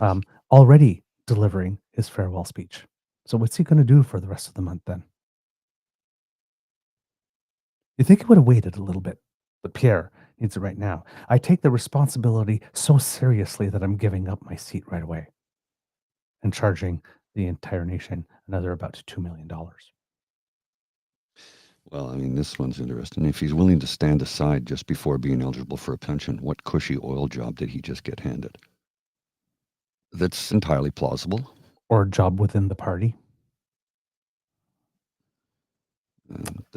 Can't wait to find out what they promised him. We should know. We have every right to know. Because there's conflict of interest potential on all over on that. Yes. Yeah. Do you have the second bit of the clip, Mr. Grizzly? Yeah, I do. Ready to go. Because 619? Okay. Yeah, we'll watch this, and then I got to head out shortly thereafter. So. Mm-hmm. Mr. Speaker, we get into politics for a reason. And when I first put my name forward to run in 2019, there is things that you stand for and believe in. Things like putting Canada first, no matter what the circumstances. Things like ensuring that you are always going to put your country first when it comes to the deliberations in this place, when it comes to your actions. And Mr. Speaker, that is why I am so proud to stand with Danielle and stand with my family and offer my seat, to offer to resign my seat to Pierre Poilievre, the leader of Canada's Conservatives, because that man, I truly believe, is the right man to lead this party, to be the leader of the opposition in this Parliament. And Mr. Speaker, my belief before and my belief remains today that Pierre Poilievre is the right man to be Prime Minister of Canada. Mucho fluffing. It didn't sound too sincere. Nope.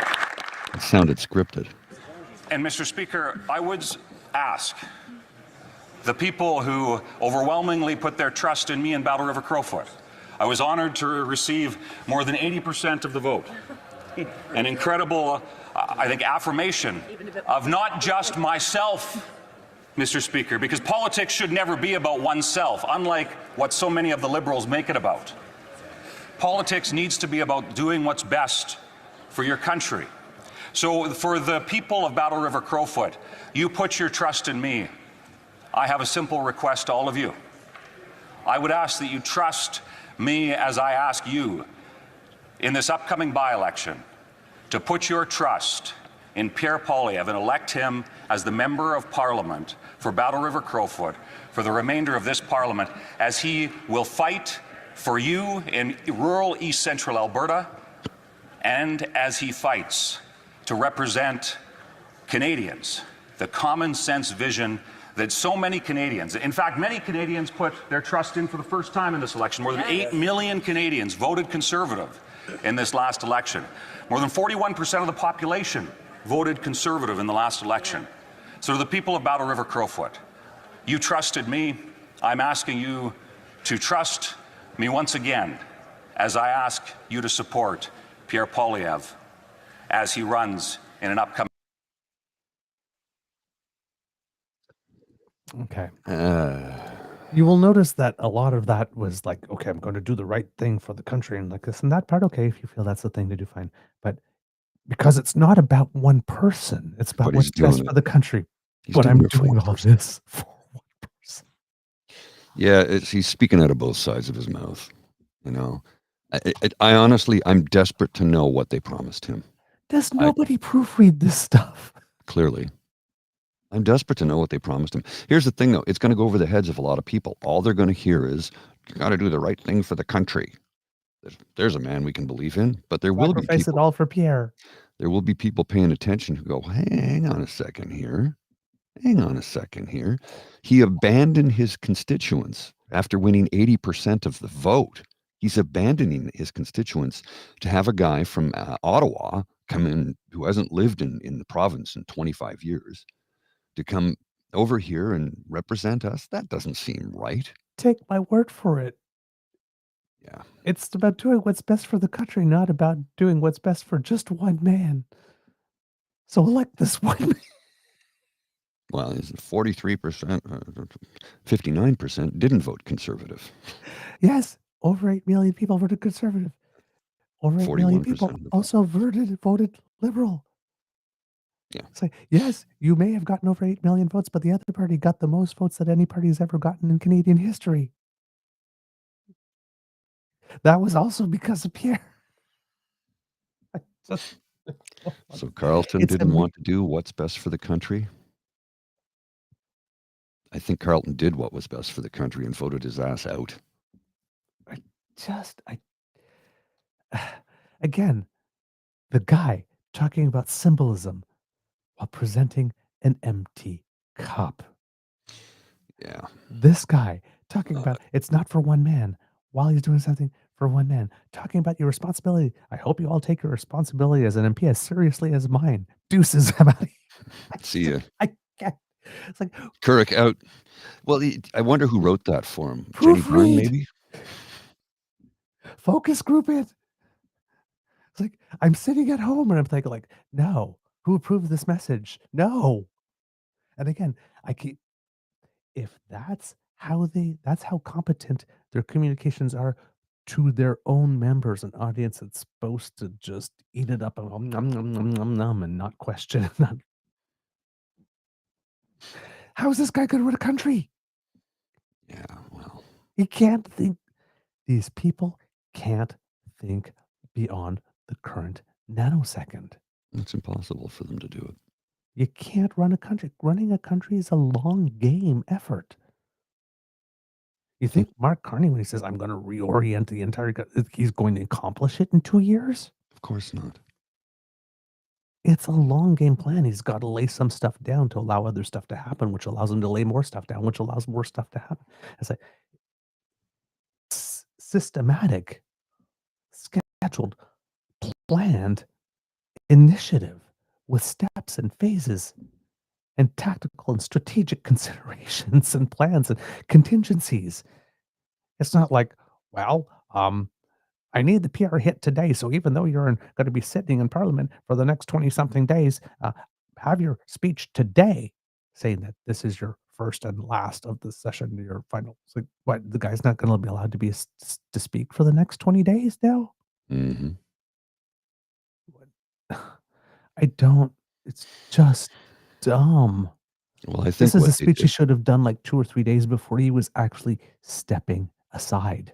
I think what they did was that Jenny and Pierre had a confab, and they looked at, okay, which riding had the highest turnout and the highest number of Conservative voters. Okay, let's pick that one.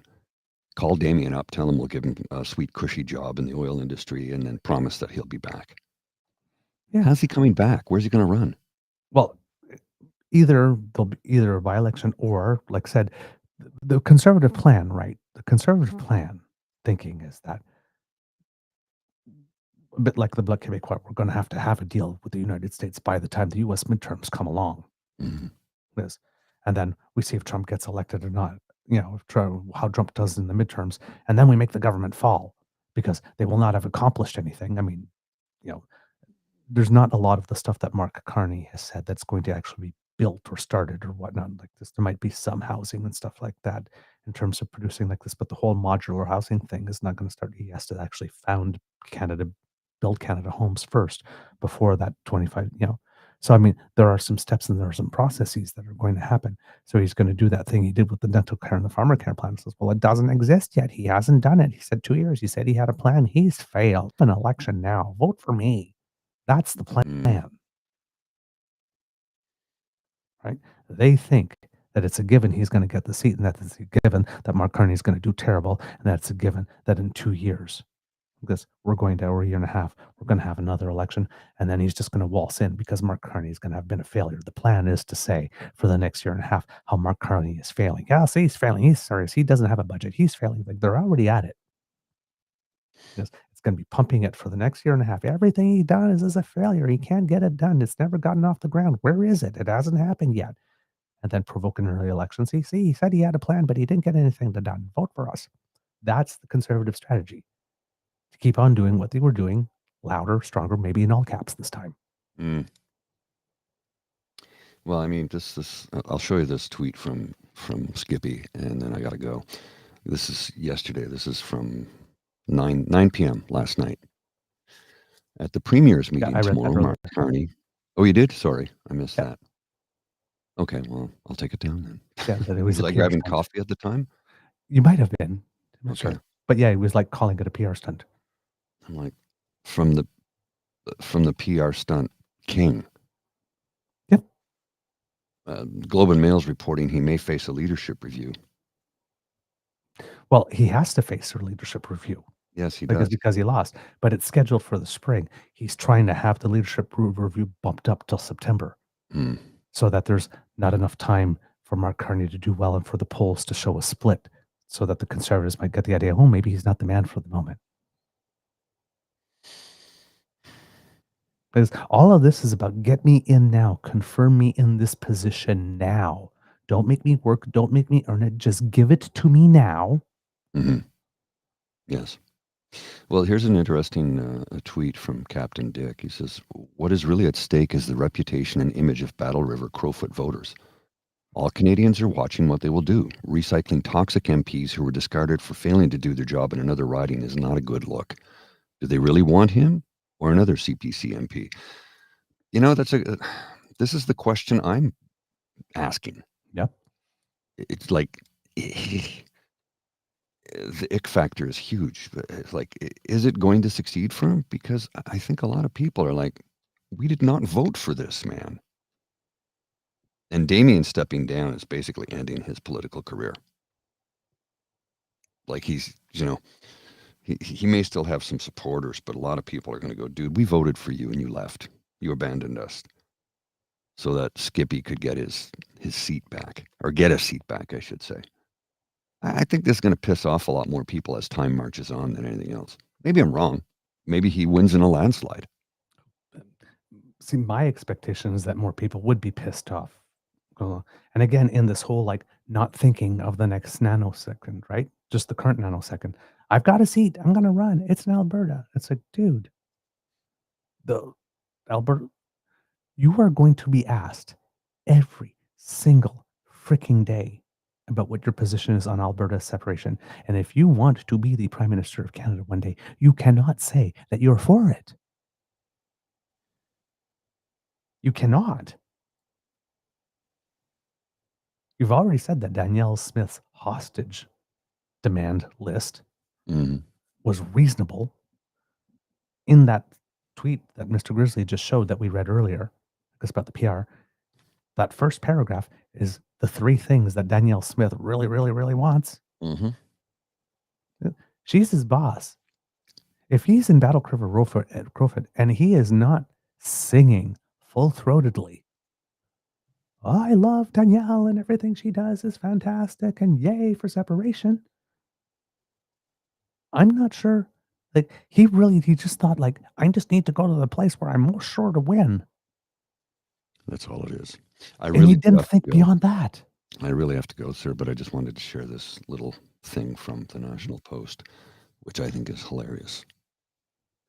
Liberals have shunned accountability and democracy in favor of the autocratic leader, writes Higgins. Yep. There's not a metric to back up that bullshit lie. Yep. Because that's all it is. It's bullshit. Yep. The Americans who own the National Post want you to know. Yes. It's total bullshit. Yep. Or need Absolute you to believe. Garbage. Absolute garbage. With that, I do have to go. I have to run. I'm running late, and Ms. Lola is eager to get going. So I will see you all later. If things work out, I will be able to have an ASMR up tonight. I'll be able to do one tonight. I'm feeling pretty good today. Physically, I'm in a little pain, but emotionally, I'm feeling pretty good. The sunny side is up. Wear your hat. Life can be so sweet on the sunny side of the street. And on that note, literal note, I will see you. Love that song. All right. Let's see. So, yeah. The conservative effort seems to be pretty much a mess here. And if Jenny Bernstein, they're bringing in Jeff Ballingall, and they're trying to win the current nanosecond all the time, because like I said, this thing with Pierre, if you were an actual strategist and you were thinking, yes, you probably would have disappeared for a while, given time for the Canadian public to kind of forget how you bombed the election and blew a 27-point lead. Maybe work the barbecue circuit like this, then call some type of by-election, have a by-election called sometime, maybe like have happen in September or whatnot, like this, join Parliament sometime later or in the new year. You've had time to shore stuff up and then go to work. And you probably would not be running in a province where there's a separation debate. You'd probably pick another province. Right? Not that would stop him from being asked all the time, but when you're in Alberta, you're guaranteed to be asked. And until such time, he's going to try and evade that question, giving a direct answer. And that only will give the story legs. And until such time as he's able to give a clear yes or no, that story will dog him. And the inability to say clear yes or no to either side, because he won't be able to give a full-throated defense of all of Canada, because without pissing off the Albertan separatists, and he won't be able to give a full-throated support of the Albertan separatists without pissing off the rest of Canada. The seeds to his destruction and downfall are already sown, just like it was for Thomas Mulcair when he went in way too early trying to preserve Fortress Quebec by declaring support for the Sherbrooke Declaration. The Sherbrooke Declaration says that 50% plus one vote is enough to effectuate the separation of Quebec, which it goes against what the Clarity Act says. What is Clarity Act says specifically? It needs to be a clear majority on a clear question, right? Without clear majority and clear question being defined. So in this case here, right, he can't campaign both as the guy that's going to put Canada first and stand up for the Alberta separatist movement. He's going to have to pick one. And when he does, there's a whole other mess. And that mistake, that positioning, this could have been totally avoided had he waited a few weeks. I mean, the election was April 28th. We see what Danielle has done in that last month since. Had he waited a month or two, he would have seen that this was where things were going and could have made a more strategic decision. But he's impetuous and he's all about himself. And he needs to win the media nanosecond every day. He couldn't bear the story being out there for a month or so or 2 months that, oh my God, he doesn't have a seat and isn't that terrible? While he quietly disappeared and did the work that he needed to do to come back for take 2 in a serious way. No, instead he got somebody. He talked to Mark Carney. Mark Carney says, yeah, I won't stop you. And then boom, hey. It was like, I think it was like 35 seconds after Mark Carney said or something like, yeah, I won't disturb anything. Hey, I happen to have got a seat. I got a seat now. You can call the by-election right away. Because he couldn't tolerate even one day of there being talk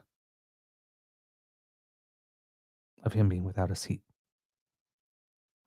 So he gets what he wants in that sense. But then he keeps on reminding us he doesn't have a seat by standing up in front of Parliament or showing up with his babysitters so that he can be within Parliament to say something, or doing these videos from his office. And you will note that he keeps on doing these videos from his office because I'm guessing the taxpayer is no longer paying for him to travel, given he's not leader of the opposition. So he's also cheap.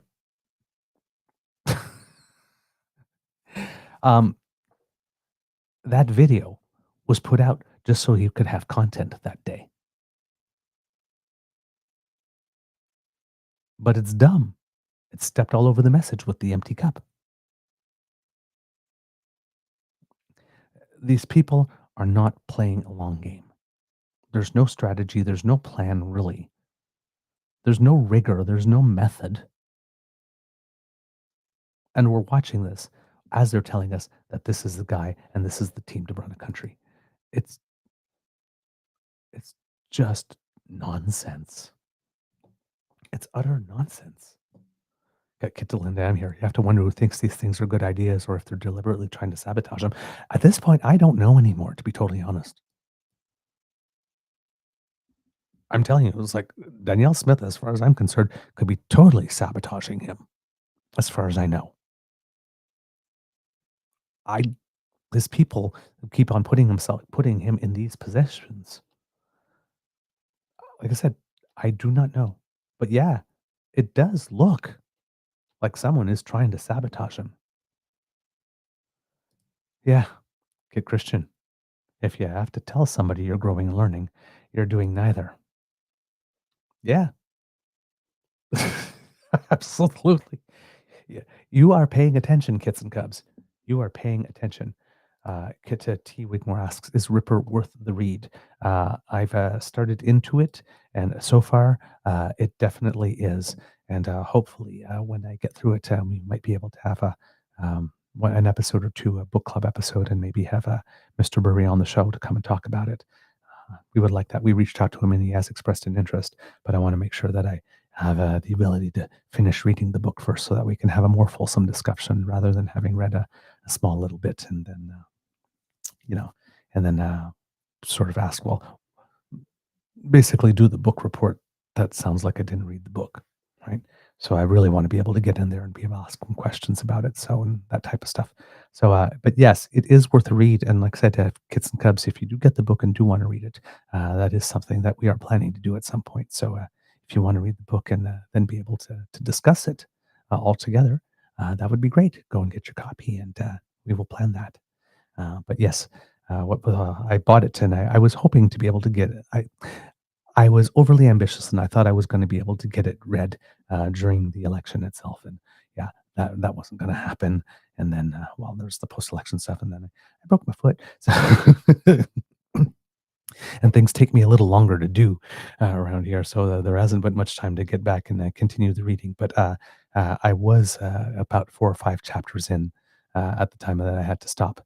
and I was still thinking I could get it done before the election, and it is very captivating, and I'm very eager to get back to it. So yes, it is definitely, so far, first impressions, definitely worth the read. All right. Let's see, what else do we have here for you, kits and cubs? Because I was looking through the chat, but I do have more story stuff because I wanna know what you say so that I can interact with you. Um, Wildfires are a big deal here in Canada, as you know. A lot of stuff has been happening. We talked about it at the end of last week, but as of Friday night, there was at least 17,000 evacuated in Manitoba. 2,500 people from Matthias Colomb Cree Nation were waiting to be evacuated at that time, and that uh, First Nation is isolated because planes could not land on its airstrip as winds were blowing the flames towards the community. The Canadian Armed Forces had offered to move people out on helicopter, but of course it's a helicopter and they're only able to move out 6 people at a time. So that kind of stuff was the situation on Friday in Manitoba. There were wildfires that have started in Northern Ontario as well. The Deer Lake First Nation in Northwest Ontario had declared a state of emergency as a fire known as Red Lake 12 is burning out of control near and around the community. As of Friday night, it was about 9,600 hectares in size. The nation chief, Leonard Mamakizik, has said that the fire has completely surrounded the community airport and was burning about 200 feet from the band office earlier in the day. Evacuations had already started, but with the state of emergency, the evacuation order now applies to everyone. This is the state of the emergency evacuation from the Deer Lake First Nation specifically here. So it applies to everyone in the community. It's and about 450 kilometers east of that, the Wabekwe First Nation also declared a state of emergency due to the Nipigon 5 fire burning just south of the community. Phase 1 evacuation of vulnerable residents had commenced on Friday. Much of the northwest of Ontario remains a restricted fire zone due to the high extreme fire hazard. No open burning is permitted. So if you live in that area, please do not have open fires there. PM Carney brought together the incident response group on Friday. It was briefed on the government's support, including the mobilization of the Canadian Armed Forces personnel to support air evacuations in Manitoba. The Prime Minister on Friday had been in close contact with the premiers of Manitoba and Saskatchewan. The Government of Canada is also partnering with the Canadian Red Cross to match all donations. So if you're making a donation to help your fellow Canadians, know that it will be matched. And will also provide essential services such as temporary lodging, clothing, and food to those impacted, along with additional federal support as needed. Late Saturday, there were 180 wildfires burning in Canada. More than half of them had been declared out of control. Officials in Manitoba and in Saskatchewan had declared states of emergency by then.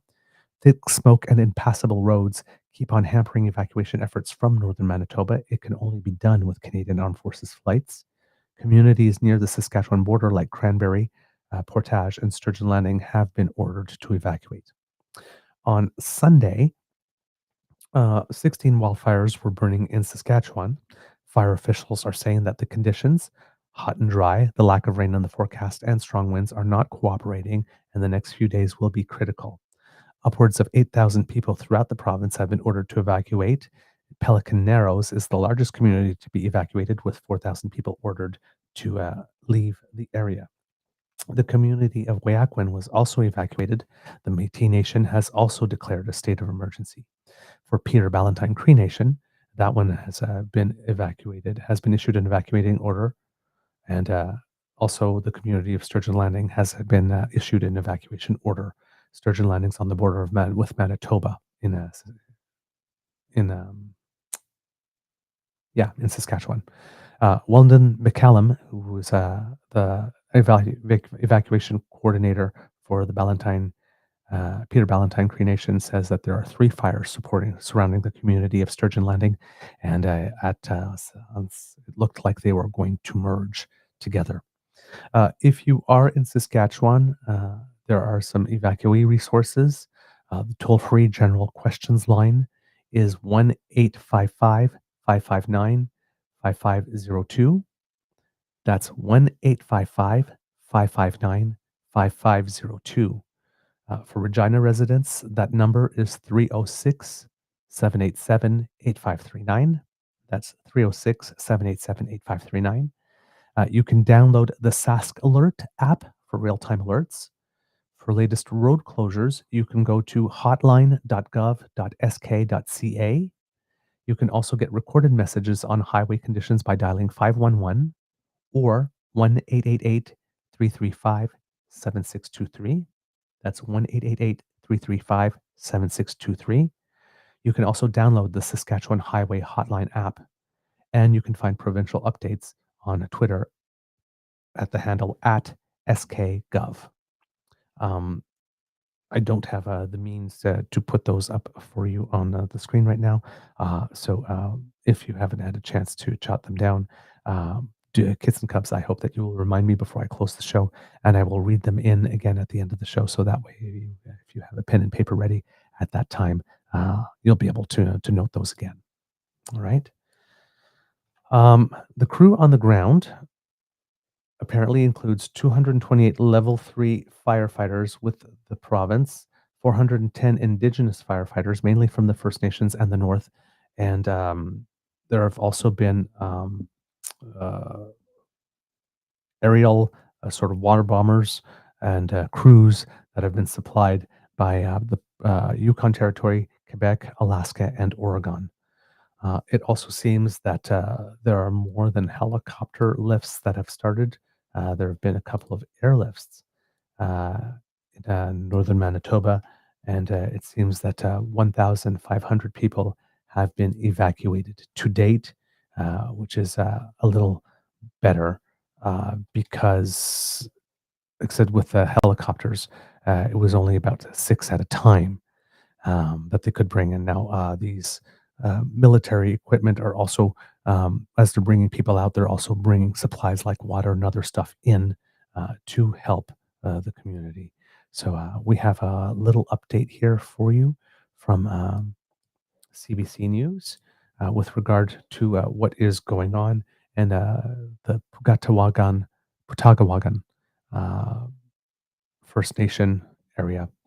And that will give you a little bit of idea of the scope and scale of the efforts that are being deployed in order to help. In terms of for Manitoba specifically, it is the single largest evacuation in the province's history. So this is a challenge. This is the scene in the Pas. Residents of the Pukatawagan First Nation arriving on military transport after days of requesting extra support with the evacuation. Now, until this weekend, the community's escape plan was based around a 6-person helicopter to help over 2,000 people get out. Multiple large fires nearby cut off the community's power and their water supply. There was all that thick smoke that closed off the community airport, and residents staying in southern Manitoba will stay there until it is safe for them to return. CBC's Josh Crabb is in the Pas with the latest. Just outside an evacuation center in Opaskwayak Cree Nation, just nearby the Pas, and people here are taking shelter, people who have come from northern communities. I can tell you that there are still multiple dangerous fires in the province burning in Manitoba that have prompted numerous evacuations. We did get an update from the city of Flin Flon, just north of where we are, that no structures have been lost in the fire, but city officials did say on Facebook, on a social media post, that some properties outside the community have been lost. Now, we were able to take a drive north of where we are on Highway 10 leading to Flin Flon to take a look at a fire in that area. Now, that road leads to another community called Cranberry Portage, which is home to 600 people. That community has also been evacuated. Meantime, evacuation efforts continue by the Royal Canadian Air Force and the Canadian military to move people out of northern First Nations communities like Pukatawagan and Pimachikamak. Now, people from Pukatawagan are being flown out using helicopters, while people from Pimachikamak have been picked up in Norway House Cree Nation, where they evacuated to using Hercules aircrafts. So that is still all ongoing. The Armed Forces said yesterday that so far it has moved around 1,500 people from northern First Nations communities, but hundreds of people still need help. People like Serena Moore from Pukatawagan, she came out from the community yesterday on one of those Armed Forces flights. It was very hard, and there's lots of smoke. You couldn't even go out, and staying inside was worse. And I don't know, it was scary, especially at night. On Friday night, we had a really good scare. They woke us all up at 4 a.m. to get out of our houses to go further into the community because the fire was coming. That was the scariest thing I ever went through.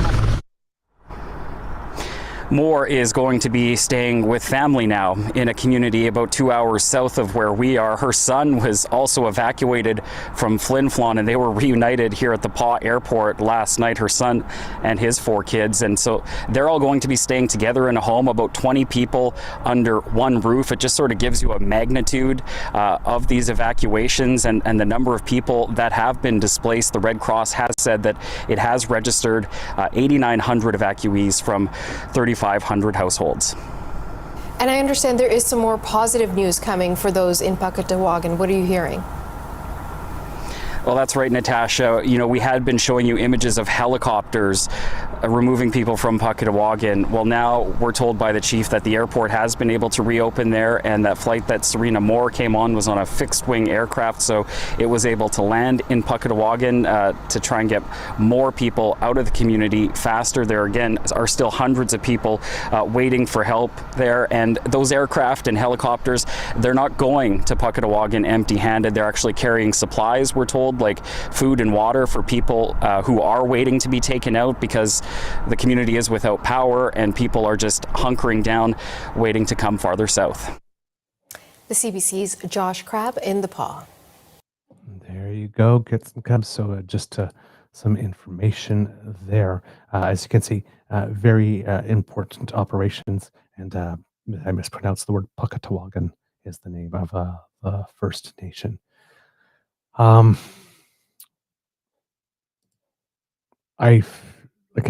This is something I've never experienced myself, so it's kind of disturbing to watch. And I mean, I know it's terrible, but you know, it's one of those things that it's a situation I certainly would not want to find myself in myself. That's for sure. So yeah, that's why it's always a good idea if we can to be able to make a donation to help people in this time of need, to have your life upended that way. So far from that we know of in Flin Flon, stuff has been kept at bay enough that there is no structural damage in the city itself at the moment, which is very positive. Federal officials are definitely on the ball with it. We have, as I mentioned previously, the federal minister of Emergency Preparedness, I believe, in climate resilience, I think is her, not climate resilience. I never remember her name, the name of the ministry. Sorry, because all the names changed in the cabinet, and this one had a new name given to it that is not the same. Emergency Management and Community Resilience, not Climate Resilience. Eleanor Olszewski, I believe her name is, and again, stating very clearly that the federal government is going to be there. All the services are going to be there. There is no need to worry.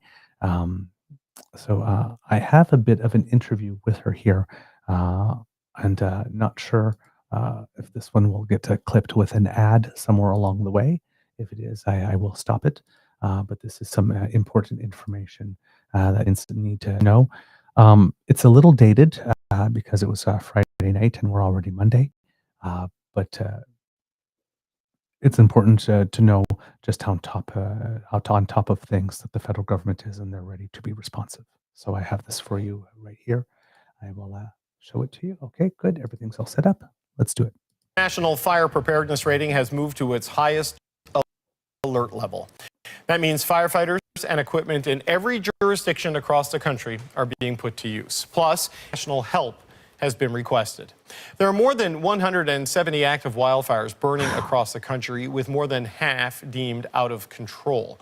Saskatchewan and Manitoba have both declared province-wide states of emergency, with thousands of residents under evacuation orders. Eleanor Olszewski is the Federal Minister of Emergency Management, and she joins me now. Minister, it's good to see you. Thank you for joining us today. Thank you for having me. Very much appreciated. You've been in meetings today with your provincial counterparts. I mean, what's your sense of where things are at this moment, how prepared the country is for what's been happening? What I can tell you is that on Wednesday, the federal government received what's called a request for assistance, and that applied to two First Nations communities in Manitoba. One of them was evacuated, and the citizens there were moved to Norway House, and the Canadian Air Force is in the process of moving them to the city of Winnipeg. There's also an issue at a First Nations community called Matthias Colum, and we're involved in evacuating those people at this time as well. So as soon as we received the requests for assistance from the province, we immediately approved them so that steps could be taken to safely evacuate those communities. Right. And look, there are challenges. It's remote. Some of these are fly-in, or you have roads that are not great at certain times of the year, and there's ferry service. And, the runways to get planes the size of the Hercules in there, that can be a challenge too. But right now, the request for assistance has come from Manitoba. What's the situation in terms of Saskatchewan? There is a province-wide state of emergency there, but there's not yet, as I understand it, been a request for federal assistance. Have there been discussions around that? Absolutely. I did speak with my provincial counterpart, Tim McLeod, this afternoon, and he advised me that the situation in Saskatchewan is manageable at the present time, and I in turn told him that in the event that federal resources are required, we're absolutely prepared to step up and help. Okay, under control. It's key, obviously, in both provinces, but with Saskatchewan, the Prime Minister and the Premiers are supposed to meet in Saskatoon. Did you get any sense in your conversations with your provincial counterparts in that province whether it's wise or efficient for that meeting to go ahead, given everything that's been happening in Saskatchewan? It's my understanding that at least up to this point, it's safe for that meeting to take place. Okay. So Premier Canoe, he has thanked the Canadian Armed Forces for dramatically accelerating their effort and increasing the number of aircrafts in use. What's your sense of whether what is available right now is sufficient to move the people to safety at the scale and speed that is required? Because when Premier Canoe announced the state of emergency, I believe it was Wednesday, he said this would be the largest movement of people in living memory for most Manitobans. So what's your sense of where you are in terms of the sufficiency of the lift capacity? Certainly with respect to evacuations where the federal government has been involved, we're satisfied that we'll be able to move people quickly enough and get them to safe evacuation points. And, I might add that with respect to emergency management in the context of wildfires, it involves a tremendous amount of cooperation between various authorities, and that includes local authorities, the province, the federal government, when asked to do so, First Nations people. It can involve Indigenous Services Canada, and it can also involve what we call the humanitarian workforce, which is people from a number of NGOs that work on the ground to make sure that those affected by wildfires get the support that they need at a local level. All right. So there you go, kits and cubs. Some information here with regard to what's going on. Got a little commercial in there, so we'll let that pass through, and then we'll get back to the actual interview with the minister here. But a lot going on, as you can see. That was as of Friday that all of that was happening, and things have picked up because people were wondering about being able to get everybody out on time. As you can hear, the minister was saying that she was pretty confident that that would be able to happen. And the pace of getting people out has definitely picked up, because they certainly have not removed 1,500 people by picking them up 6 at a time over the course of an entire weekend. So there are other flights that have been able to land with smaller planes and that type of stuff and make deliveries and get people out. There are certain places where I think there's another place where they were trying to evacuate people where they were able to protect the landing strip, which made it easier for planes to land as well. So let's get back to the minister here and see what else that she has to say about what's going on here. Well, it's an enormously complex issue to respond to, but Minister, unfortunately, we're getting an increasingly large amount of experience in responding to these things in Canada. It was in last year, we didn't reach this level of level 5 in terms of the fire preparedness until July. Here it is, it's May. And we got 2 provinces under states of emergency. I mean, what are you and your officials looking at when you see the earlier and earlier and earlier and more severe arrival of wildfire season in this country? Well, it's completely concerning, to say the least.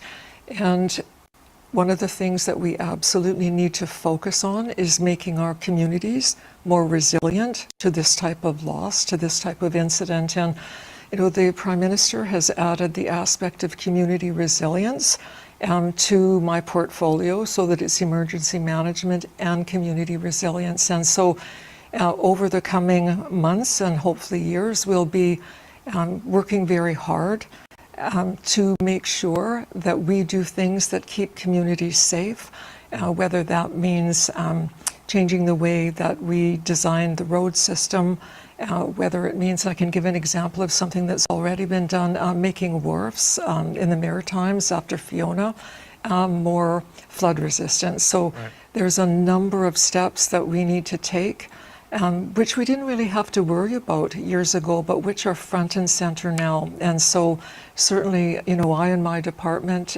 consider that a vital aspect of what we'll be doing in the months to come. Well, I mean, the community resilience is obviously important, but we saw what happened with Jasper. We saw what happened in Linden in British Columbia a couple of years ago. And now the fires haven't quite reached the structures, or haven't yet reached the structures of Flin Flon. But that changed very quickly this week when the wind shifted, and now the forecast would suggest the winds may move in an unhelpful direction. I mean, what's the latest you have on just this, the risk to the town of Flin Flon at this moment? My understanding is that the town of Flin Flon is at some risk, and certainly, again, when and if the federal government is called upon to support, we will absolutely be there to assist in evacuation, in the aftermath of evacuation. So if that means on the ground support with respect to people who need accommodations, and people who need things such as cots and blankets and other emergency supplies, we'll be involved in the management of that. And certainly at the other end, if financial assistance is required at some point, we'll be there as well. I wonder, there's been some criticism of the speed and scale of the response. The Assembly of Manitoba Chiefs Grand Chief, Kira Wilson, she said the federal and provincial governments were too slow to respond to resource requests. There's too much bureaucratic red tape in asking for support. What's your response to those criticisms from the Grand Chief? All right, got another ad, unfortunately. So again, more information here. As you can tell, it is very clear that the minister is definitely on top of the file, and that she's able to speak calmly about this, and plainly and very clearly, which is very, very important to do in these specific situations. So that is already a good sign here that we have someone that is competent for the role. Now, of course, when you are doing crisis management communications like this, Kits and Cubs, the important part is to, of course, come up with regular updates at regular intervals, knowing that situations can change on the ground, and being honest, being as forthright, giving as much information as you can at the time, taking all the questions that are being there, and then telling when you are going to next come back to do the next update, and then showing up and consistently doing that. That's usually what happens in cases of plane crashes, for example. And if you want good models for how to do crisis situation communications and updates, the model that the transportation safety boards follow is usually the one that is very recommended and one to start off. And it seems that the minister, at least in this case, with what it is she's communicating and the way that she is communicating it, is following that model. So that is absolutely a sign of competence, and you can have confidence in people who are organizing operations and delivering the information to you in this specific way. So very, very, very positive that she's doing this in this particular method, and very beneficial. For me, as someone who's observing, it inspires confidence that things are being done in the right way, and that everybody is actually focused on the task at hand, and nothing is trying to divert. So we will go back to the interview with the minister here, and hopefully we will be able to get through the last few minutes of it without any further interruption. All right, here we go, kids and cubs. And as you have seen, I've been able to add the information for Saskatchewan residents for evacuation information into the chat, and I've posted them on the screen during the show. All right, so I would like to tell the Grand Chief that absolutely First Nations are not alone in this, and that certainly Indigenous Services Canada works very closely with First Nations to make sure they're supported when there's an event like this, such as wildfires. In addition, I'm in close contact with my counterpart, Minister Gulmasti at Indigenous Services Canada, and we're in contact all the time throughout the day to make sure that we can deal with this situation. Is there legitimacy to the criticisms, though, with what you've looked at so far? And look, I know it's a difficult time when something like this is happening in every direction, but do you feel there were moments where maybe things could have moved a little bit faster when you look at it at this point? I think we're always prepared to examine what we've done and what's happened in a given situation and see what we can do to make sure that we respond more quickly. Generally, what happens is no matter what the point of entry is with respect to the request for federal assistance, there is a large amount of collaboration between the partners involved in managing an emergency. And so that includes, as I say, First Nations, Indigenous Services Canada, local government, the provincial government, when we're called upon, the federal government as well. And I think I already mentioned NGOs and the Humanitarian Task Force. So there's a lot of moving parts and people that work together to respond in the best way possible to what's happening at the ground. And as you pointed out yourself earlier, David, that can change moment by moment, hour by hour. And so it's information that comes from local people is the most valuable. You know, they're aware of the circumstances, whether the airport's still standing, whether or not there's fire on both sides of the access to the airport, whether or not we can get people out by boat. So that local knowledge that comes from local, municipal, provincial, First Nations is incredibly valuable in how we respond to emergencies like this. Okay, so I wanted to take a little pause here to talk about this answer specifically, because this is about, as a PR person, the best answer that can be given in this circumstance, because you do not want to deny and say, no, it's not true that we could have done things faster, right? There's a legitimate concern. People think that things should have been done faster. Maybe that is true. Maybe there was a delay. But at this moment, they're so busy actually taking care of the current situation that they're not evaluating already. Could it have been done faster? So she didn't deny that it is possible. said that this is stuff that, there's going to come a time that we need to, we're always going to have to look back and see if we could have done things better, faster, and whatnot. So she's admitting that there is indeed a possibility rather than just rejecting out of hand. Now we did everything perfectly, all that kind of stuff. And then goes around to giving more information about how these things operate on the ground, usually in usual basis, and how the participation of local communities is really important and it helps improve the response.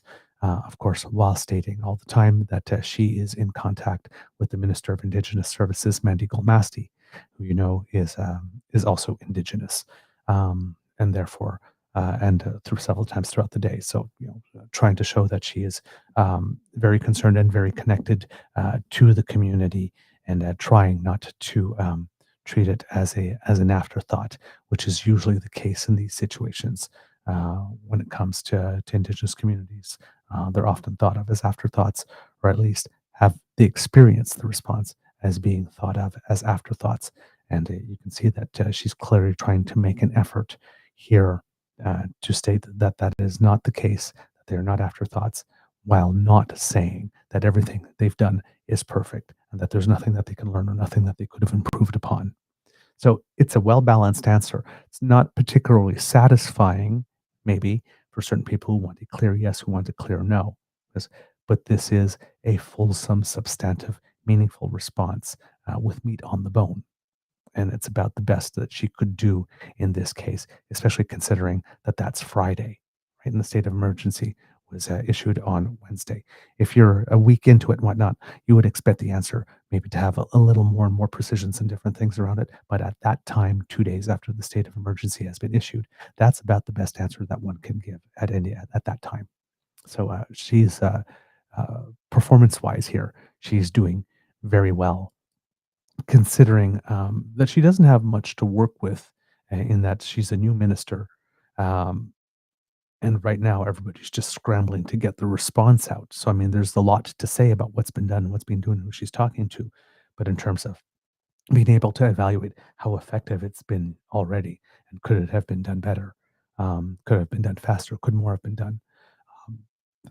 It's still too early for that at this phase to be able to say that with any type of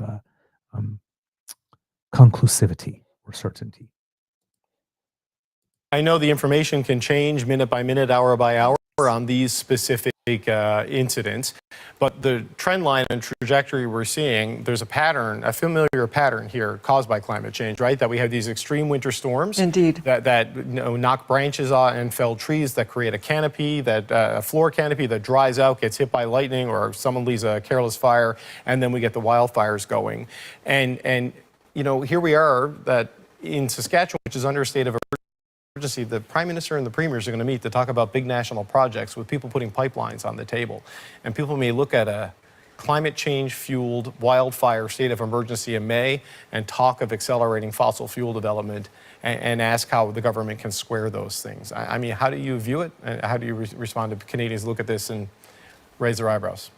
Well, in my view, the Liberals have always said that we can look after the economy and care for the environment as well. And that's exactly what we intend to do. And certainly, the fact that we're looking at nation-building projects at this precarious economic moment in time for Canada in no way takes away from the fact that we are also focused on making sure that these forest fires, wildfires, floods, that we can mitigate against them, that we make sure that we keep people safe, that we can evacuate if need be, and that we then, study what we can take, lessons learned, and apply those to situations in the future.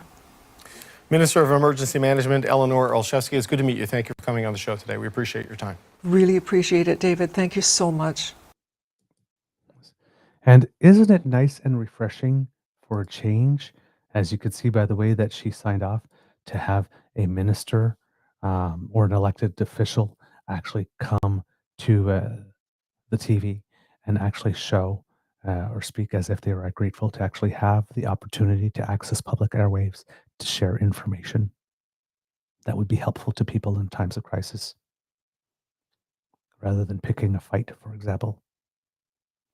So yeah, this is the second time I've had a chance to see her speak because there was some comments from her that I wanted to bring to you on Friday from a scrum where she was stating similar things, but not in as much detail. So that's why I went with this interview instead, because it gives you a good chance to get a sense for the response and for the minister, because we're at the moment with this cabinet shuffle where we're seeing some of these ministers in action for the first time.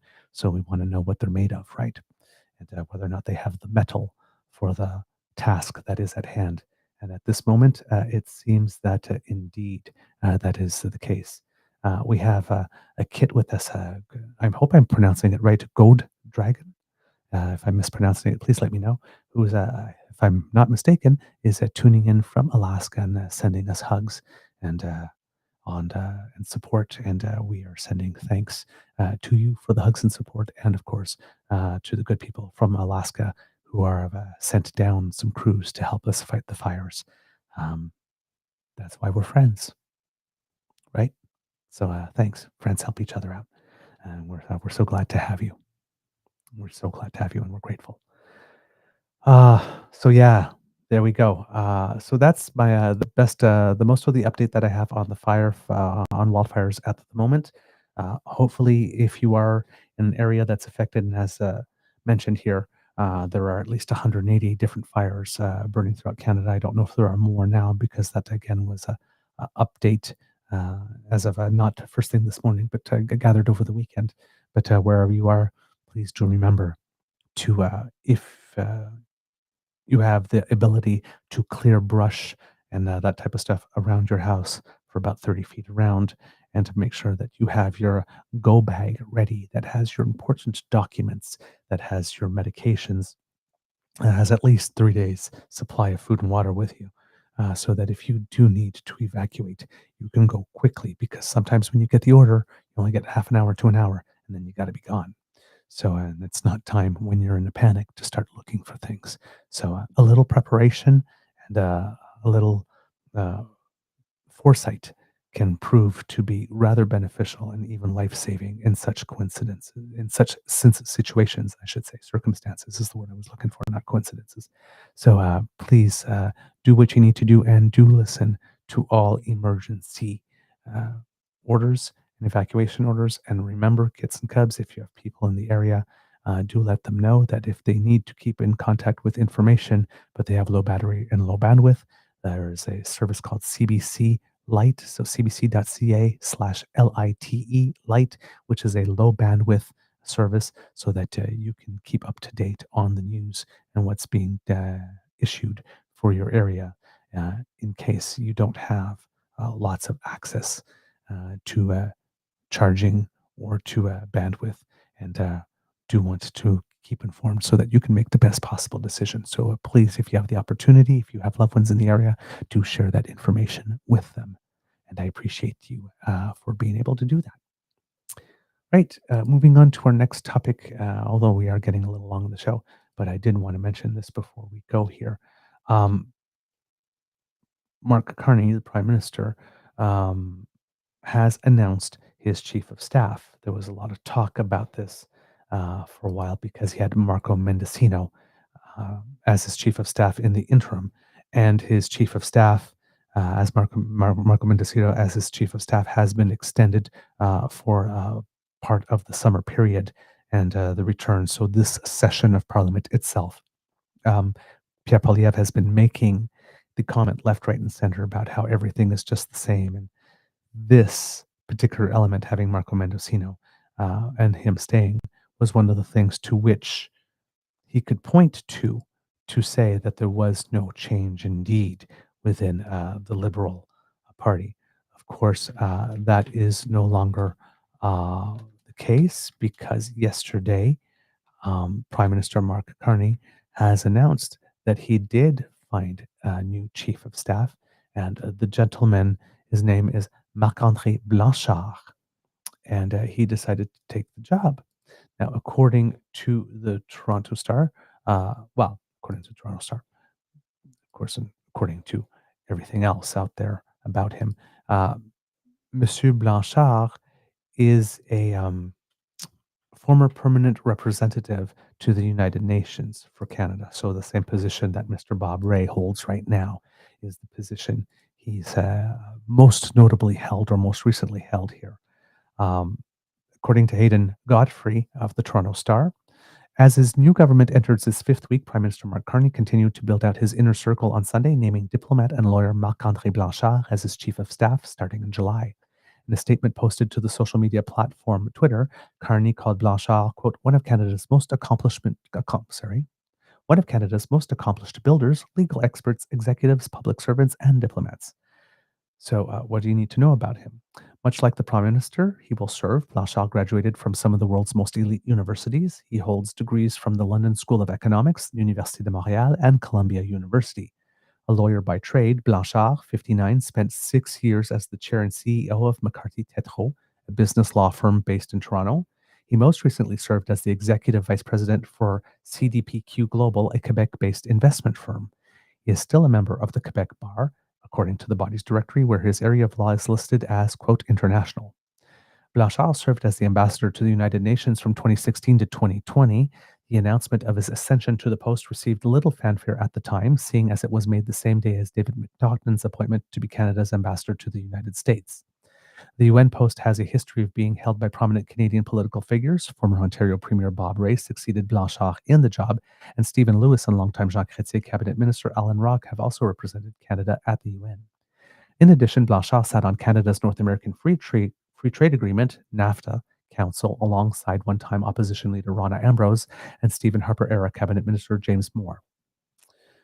Lisa Raitt, a three-time Conservative MP who once served as Canada's Labour Minister, said on X that she's a big fan of this appointment, thanking Blanchard for coming back once again to serve Canada and calling the appointment an excellent choice. Unexpected from the Conservative ranks, but here we go. We'll take it. Meanwhile, former Liberal MP and Transport Minister Omar Alghabra called it a well-deserved appointment, while longtime Liberal Party fixture Penny Collenette, if you understand the backroom politics, Penny Collenette is like super high-powered in that area and has been for decades. Said that Blanchard and Carney form, quote, a powerful duo that puts Canada, quote, in supreme hands. The Star previously reported that former Trudeau senior advisor Mathieu Bouchard who had also served as chief of staff to the Heritage Minister, was in conversations for the position, and that former Trudeau aide and advisor Jerry Butts declined to take the job after having been approached. So yeah, there you go. André Blanchard, very accomplished. Chief of staff position is now filled. It is the critical one, basically quarterback for a lot of stuff that is going on and ensures that the government operates smoothly. So when you have a good chief of staff, things that happen on the first day, like for example, Stephen Guilbeault commenting on sharing his thoughts about the feasibility of pipelines when he is no longer the Minister of the Environment, and probably should have said, well, this is no longer my file. You should ask this guy, instead of volunteering his own thoughts. A good chief of staff would have made sure that that did not happen. Right. So, yeah, competent, accomplished, seems to be well received even among conservative ranks. So it seems that it was a good move. Took a little time to make the decision. Some people were criticizing again. Oh my God, he hasn't got it right. I don't know how he's going to do. It's still Mendocino. See, there's no change. Took a little extra time and made a decision that is really well received. It's almost like taking time to think through things might be good. Certain political party that might want to take a tip from that. All right, moving on. Today, he will be meeting federal provincial premiers to discuss setting a priority list of projects of national interest. According to Doug Ford, he's asked all the premiers to give him a list of 5 priorities. Of course, Ontario's number 1 priority is the Ring of Fire. Of course, Doug Ford is negating all of Prime Minister Carney's efforts with what he's doing with Bill 5, which will tie projects up in courts for years to come. Indigenous groups are saying that that little clause that he put in to say, oh, no, I'm protecting your stuff is not enough. You need to scrap that thing and start over from scratch, involving us from the beginning. So looks like Doug Ford, even if Mark Carney is going to move mountains to allow him to do the Ring of Fire really quickly, is not setting himself up to do a Ring of Fire quickly. Ontario, in the meantime, with regards to bringing trade barriers down, which is another goal that the Prime Minister wants to have legislation in effect for that on July 1st for the federal portion of what is required to be in place. In Ontario, there are memorandums of understanding that have already been signed with Manitoba, New Brunswick, and Nova Scotia. And I think there is another province that it was announced today that Ontario has signed something with. I believe it is Alberta. And the deal with Nova Scotia itself, like these are big deals, can potentially unlock $4 billion per year of extra trade between the two provinces. So could be, when you put them all together, that could be interesting. Quebec's premier, François Legault, says that he has about $22 billion of projects that are ready to go. Now, these are projects that are Prime Minister's looking for projects that are already shovel ready and ready to go that can be approved quickly. You just need some funding or a little bit of legislation or something like that to consider that the approvals are done and they'll go ahead. So it's not for every single project. So when each province is going to be presenting their 5 and whatever list they're going to come with, they will be picking winners and losers, right? Not everything's going to be picked. A lot of people will be unhappy.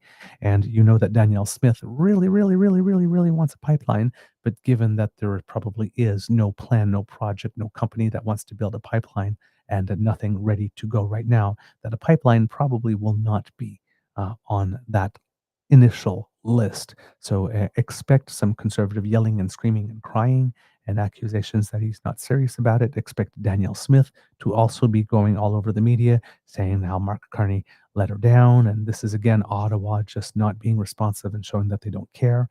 That's the plan. That's the strategy. That's why Danielle Smith presented that ransom list of demands that had things that were completely impossible, like guaranteeing Alberta access to tidewater, both north, east, and west, and tanker access. And it's like that. Other provinces have something to say about that. So that's not going to happen. So she's basically she's created a list of demands that nobody can actually meet, so that she has something more to run on with regard to her disappointment that Alberta is being given the short shaft again. Or the short end of the stick, I should say, given the shaft again. Now, CBC has obtained some documents, apparently, about the upcoming legislation on projects of natural interest. And the document says that any move will uphold Indigenous peoples' rights, treaty rights, and the obligation under the United Nations Declaration on the Rights of Indigenous People, and other legal obligations, including the duty to consult. Even though it says that, Chief Sheldon Sunshine of the Sturgeon Lake Cree Nation says, quote, "When you talk about fast-tracking some of these regulatory things, it's going to impact the lives of our people. So what is one-stop shop going to do for our people? It's going to put us in jeopardy." I think that document speaks for itself and how we obtained the document in itself. I haven't received a copy of that directly, and we've sent some correspondence back to that effect. They're just sending these things and expecting our PTOs, provincial territorial officers, I would guess, to respond on our behalf. Then that's very concerning. If they're talking to the AFN, that's a huge misstep. In Alberta, we don't have a regional rep for the AFN for partly that reason. We don't feel that the AFN has our best interest in heart. We have solutions, and if he wants to hear our solutions, I think we could be a bigger part of that conversation. I've said it before that in order to fix this country, we're going to have to include everybody, and that includes us. We've been here from prior to contact, and we're not going anywhere regardless of the intent of not upholding our treaties. Now, if you're further in the interview, of course, though, Chief Sunshine did indicate that if there is that opportunity to consult properly, there are some potential projects in there that could indeed be of interest. So it's not a complete rejection, but again, it's like, there's a discussion document that's out there and people are talking, and we weren't consulted on that one. And now I understand that a lot of people think, okay, well, it's just a working document so that we can agree upon us to have a position to then go and include. But that's not what First Nations are asking for. They're asking, like, let us in on the ground floor when you are producing that initial document. We want to be there for that. And that apparently still is not being done. Prime Minister Mark Carney has announced that he will double the amount of money available through the Indigenous Loans Guarantee Program to help communities get involved in building new projects. So it seems that with regard to these projects, if there are any that are approved by, if they are approved and have the consent of First Nations, in order to get their stake, there is some federal money in there to help provide with that. So at least there's some walking of the talk on that front. As you know, um, everybody's going to be focused pretty much on Danielle Smith when it comes to this, because she's the one that is making the most trouble, and she has been making trouble over the course of the entire weekend as well by issuing statements and a table for the Prime Minister to fail, essentially, laying out the trap. She's been particularly unhelpful because she keeps on putting out anti-Canada rhetoric that frames everything as if it's 100% up to Ottawa to repair the relationship that she is torching. So on Friday, she was like, well, I guess we're going to learn very soon if Carney really wants to repair the relationship with Albert. No. You got some stuff to do too, boo boo kitty.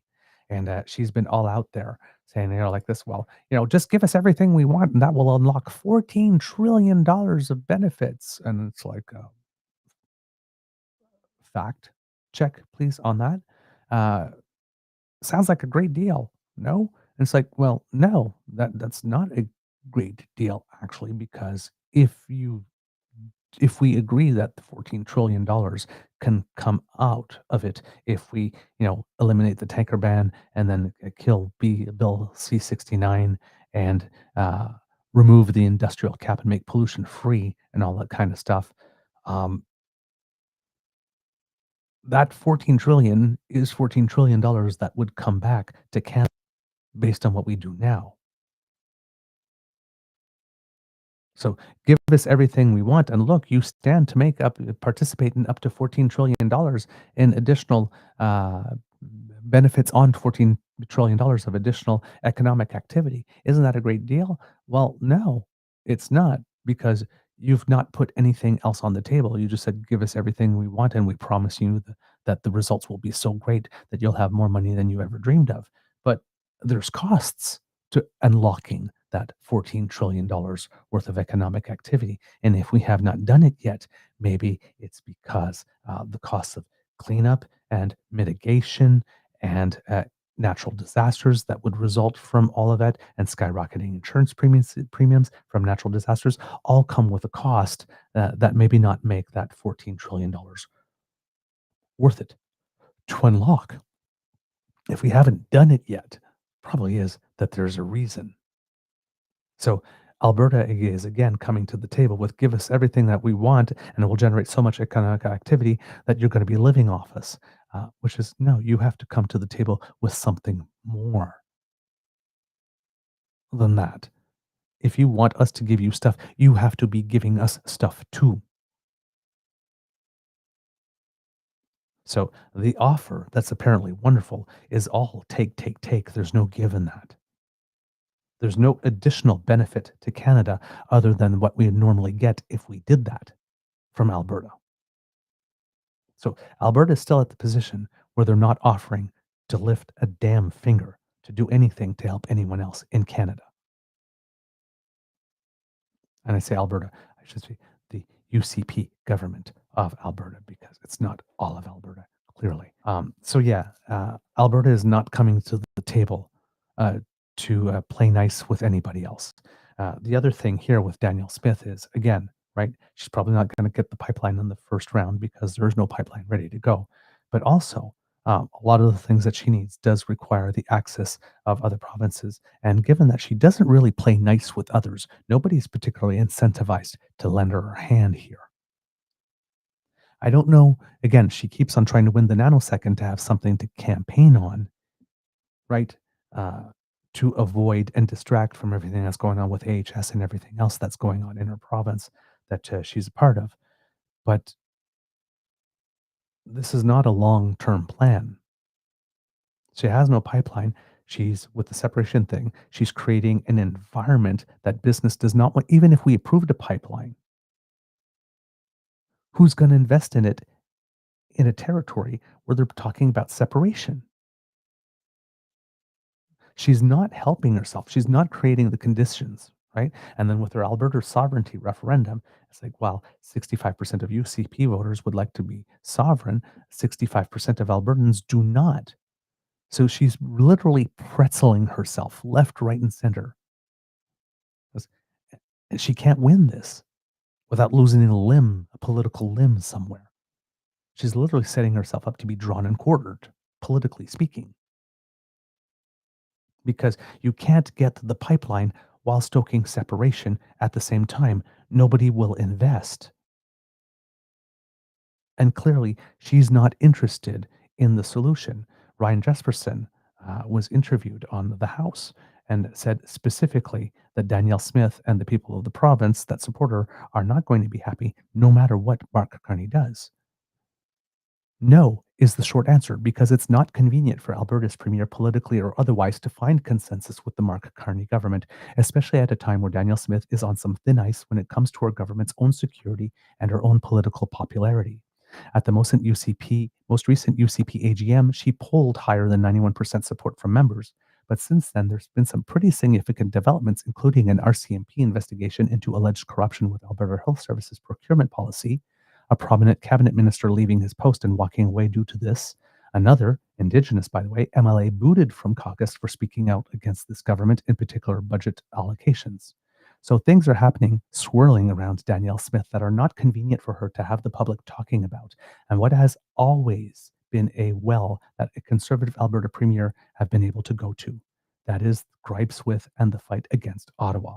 Look no further than the federal government under Justin Trudeau investing in the pipeline expansion, or more recently, Mark Carney acts in the carbon tax, just like Pierre Poilievre promised he was going to do for quite some time.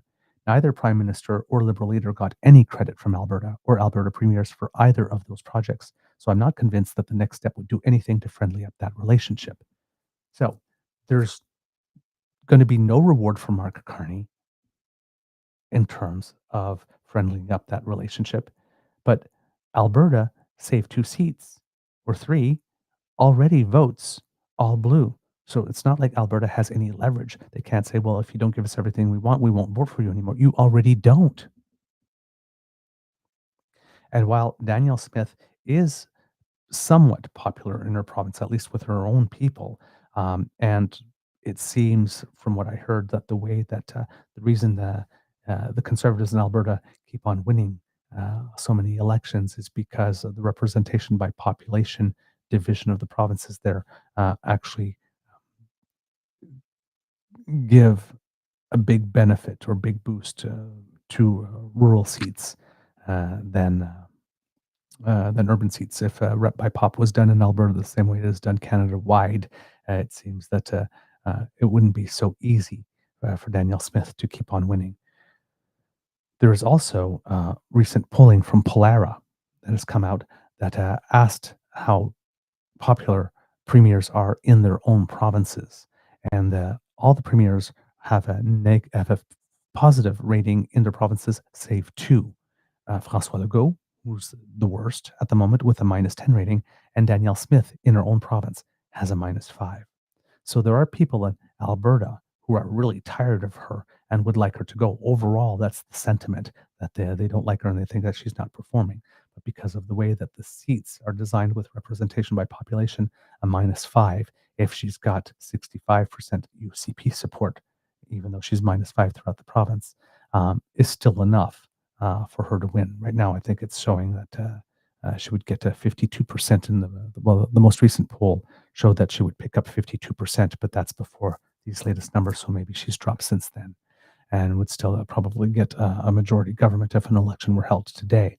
And there's been some musings that Danielle Smith might be trying to engineer to go early in an election, even though she's only 2 years into her term at the moment, to try to lock in another 4 years based on this separatism stuff. So yeah, it's going to be an interesting meeting because we're going to have some people. We are going to have a list of projects out there and there's going to be a certain number of happy premiers. There might be a few who are not happy, depending which projects were picked and made the cut. As the Prime Minister said, we might have some good projects that are not feasible. We might have some bad projects. We might have some projects. Some of those projects might be ready to go, but they're not really great projects. So the fact alone that they're ready to go for them to be approved, according to this Prime Minister, right? It has to both be a good project and ready to go. So that means that a lot of stuff is going to be let on the cutting room floor today.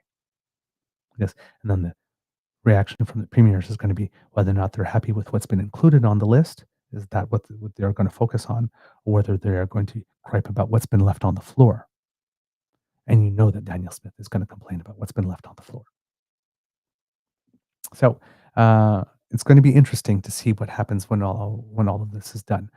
It seems that we can expect some type of report back from what happened during the day itself around 3:30 p.m. Central Time is the time that I see here on the list. Before that, we don't know exactly what the schedule is. There is going to be a cameras on portion at the beginning of it, so that we'll be able to get a little idea of what the vibe is going into the day. But yes, we won't hear anything till later. According to Mark Carney, he said, partnership is a theme for our discussion this morning. Leading figures from the oil and gas industry ahead of today's summit. Oh, sorry. Yes, that's right. I've got that right. Sorry, I thought I was confusing two different events here. And he says, it's a critical time for our country. The world's certainly more divided and dangerous, and the imperative of making Canada an energy superpower in all respects has never been greater. We will do everything we can at the federal government level to support these partnerships. So there we go. In addition to meeting with representatives from the oil and gas industry, as Mr. Grizzly mentioned earlier in the show, the Prime Minister also met with 20 the big city mayors sort of council or group. So it's the mayors of the 23 largest cities in Canada, and made a speech to them with regard to housing and crime and stuff that was extremely well received by the nation's big city mayors. So again, shoring up relationships with them as a strategic also element, because Pierre Poilievre has done nothing but slag them and frame them as some of the largest obstructions to getting anything built. He had a particular bad run-in when he tried to take a swipe at, I'm not sure if she's former mayor of Montreal, but soon to be former mayor of Montreal, Valérie Plante, who will not be running again. And that did not go over well at all, because she is one of the few elected officials that has gone through multiple terms with hardly any controversy whatsoever, and emerging from her position still respected. And him taking a gratuitous swipe at her did not land well at all, and probably another reason why he lost big in Montreal, because Quebecois have a long memory when you take a gratuitous swipe at one of their own, as he did there. So the Prime Minister has definitely been meeting. So as of this morning, there is no formal advisory on the timing of today's meeting, but the draft itinerary indicates that it will underway with on-camera opening remarks from Carney, as well as Ontario Premier Doug Ford and Saskatchewan Premier Scott Moe.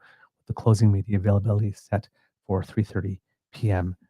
Central Time, and the opening remarks will be at around 9 a.m. Central Time. So we have an idea of the start and the end time, but we don't have much of an agenda and timing for what's going to be going on between those hours. So there you go. That's the main event here for the Prime Minister on the day, and hopefully he will get through that. Hopefully Danielle Smith will not be as big of a disruption as I totally expect her to be once it's over, and try to steal the headline from the day from it. But Danielle gonna Danielle, so we better expect that to be the case, and be pleasantly surprised if it is not. All right, kids and cubs, I believe that's all I have for you today. There's more stuff here, but we've got a couple of other shows this week, and I'm sure I can put that in there. Some stuff about housing and the economy, and of course, more taco from Trump, who was definitely feeling a little bothered that people were laughing at him with Taco, and therefore he had to show that he's a real man who does follow through, and then just announce that, oh yeah, well, see, I'm in trouble. So, oh, where's my favorite punching bag? Canada again. Hey, Canada. Yeah, I'm doubling those steel and aluminium tariffs from 25% to 50%. There you go. Stock markets, interestingly, at least in the pre-market, had not moved all that much. I had expected to see a big shift, but it was seems to have been met pretty much with a yawn, to be totally honest. The Asia Pacific markets all closed down, but except for South Korea, the Kospi, but that was like marginally up. It was pretty much break even. So between, let's say, 0.05% up and 1.61% down. So not a huge move. I expected a bigger shift. European markets yawned even more. They were down, but from 0.25% or 0.23% to about 0.69%. And the projected opening for the markets in the Americas, was projected to be lower. And while some markets did open lower, again, it's less than 1%, and a few of them are higher. Actually, the TSX is actually running positive at the moment. The Bovespa in Brazil, the S&P IPSA in Chile, the S&P BVM IPC in Mexico are all running positively. But the Dow, the S&P 500, the NASDAQ, and the Russell 2000, all in the States, are a little bit down, but again, all less than between 0 and 1%. So no big shift, surprising.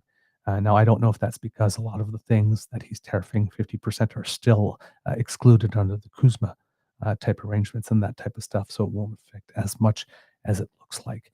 But again, this is Trump not thinking things through, because he's setting himself up for another taco, because there's no way that these industries, both in Canada and the United States, can deal with 50% tariffs on steel and aluminum, particularly the military industry. And at some point, he's going to have to perform another taco on the move that he put out into the public to try to prove that he's not President Taco. It's just so silly. So yeah, everybody's expecting that he's going to be temper tantrum on this, and then everybody's going to let him know how this is not feasible and it's not good, and some data is going to start coming in, and then he'll back down, and he'll find some reason to reduce it. Either somebody will call him and flatter him, or pay him a compliment or something like that, and say, oh well, he's such a great guy, I decided to reduce it or something. But expect another serving of taco at some point, because moving from 25 to 50 is not sustainable. But once again, right, he's got to show the world he's a tough guy. And how can you be tougher than by punching your closest ally and best friend right in the face? If I can do this to my friends, I can do this to you. It's pretty much the attitude here.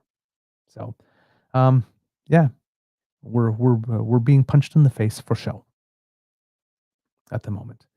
I'm not sure what it is he thinks he's going to accomplish with this, but anyway, it seems that these are going to start on June 4th, so they're not in effect yet. Who knows? Wait till 11:59:59 on June 3rd, because or even noon on June 4th, and see if things change. Anyway, he's really starting to bore me.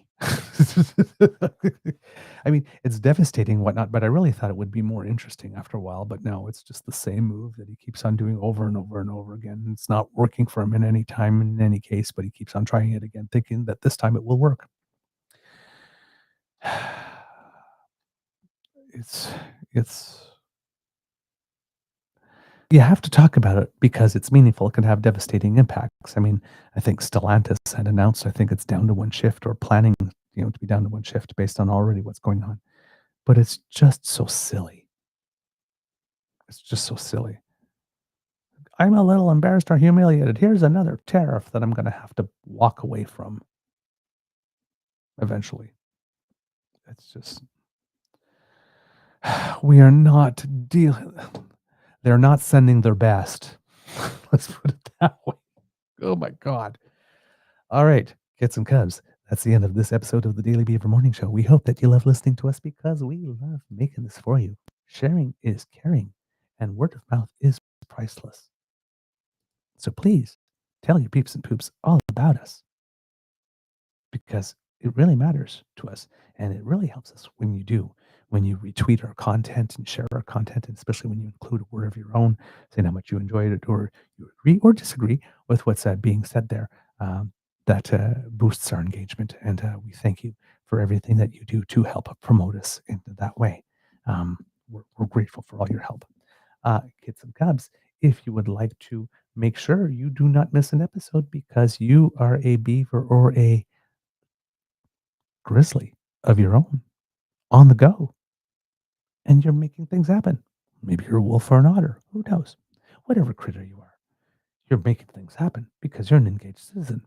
And sometimes you don't have time to sit in front of the computer and watch us. Well, turns out we're portable. Take us with you. We have an ears-only version podcast of our show that comes out after we have our live broadcast here.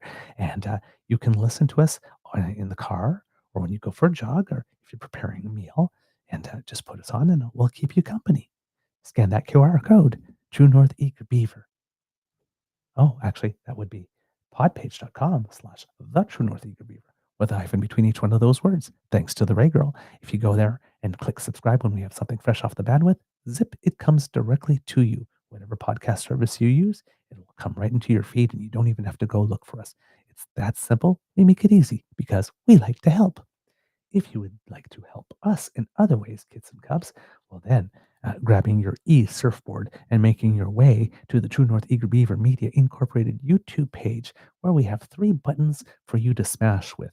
As Kid Elaine always says, if you're watching live, if you smash now, you don't have to remember to do it before you leave. And you certainly won't forget to smash because that would be terrible. But if you are not watching us live, do take a little trip to our YouTube page, and then we have some buttons for you: like, share, and subscribe. Click on them. It makes us very happy when you do, and it helps us with the algorithm. Also, if you are listening to us on podcast form and you have the opportunity to give us stars and reviews, please do so. That also helps us with the algorithm and charting and all that good stuff. So thank you for all the help you are doing with regard to that. Now, kids and cubs, we're starting a new month. And if you would like to help us with the costs that we incur to bring this show to you, because we do incur a few, of course, it's a labor of love, but every little bit of help helps. Every little bit of help helps. Maybe I should use another word. Every little bit of help is welcome. There you go. Help helps. Oh my word. Gee, not the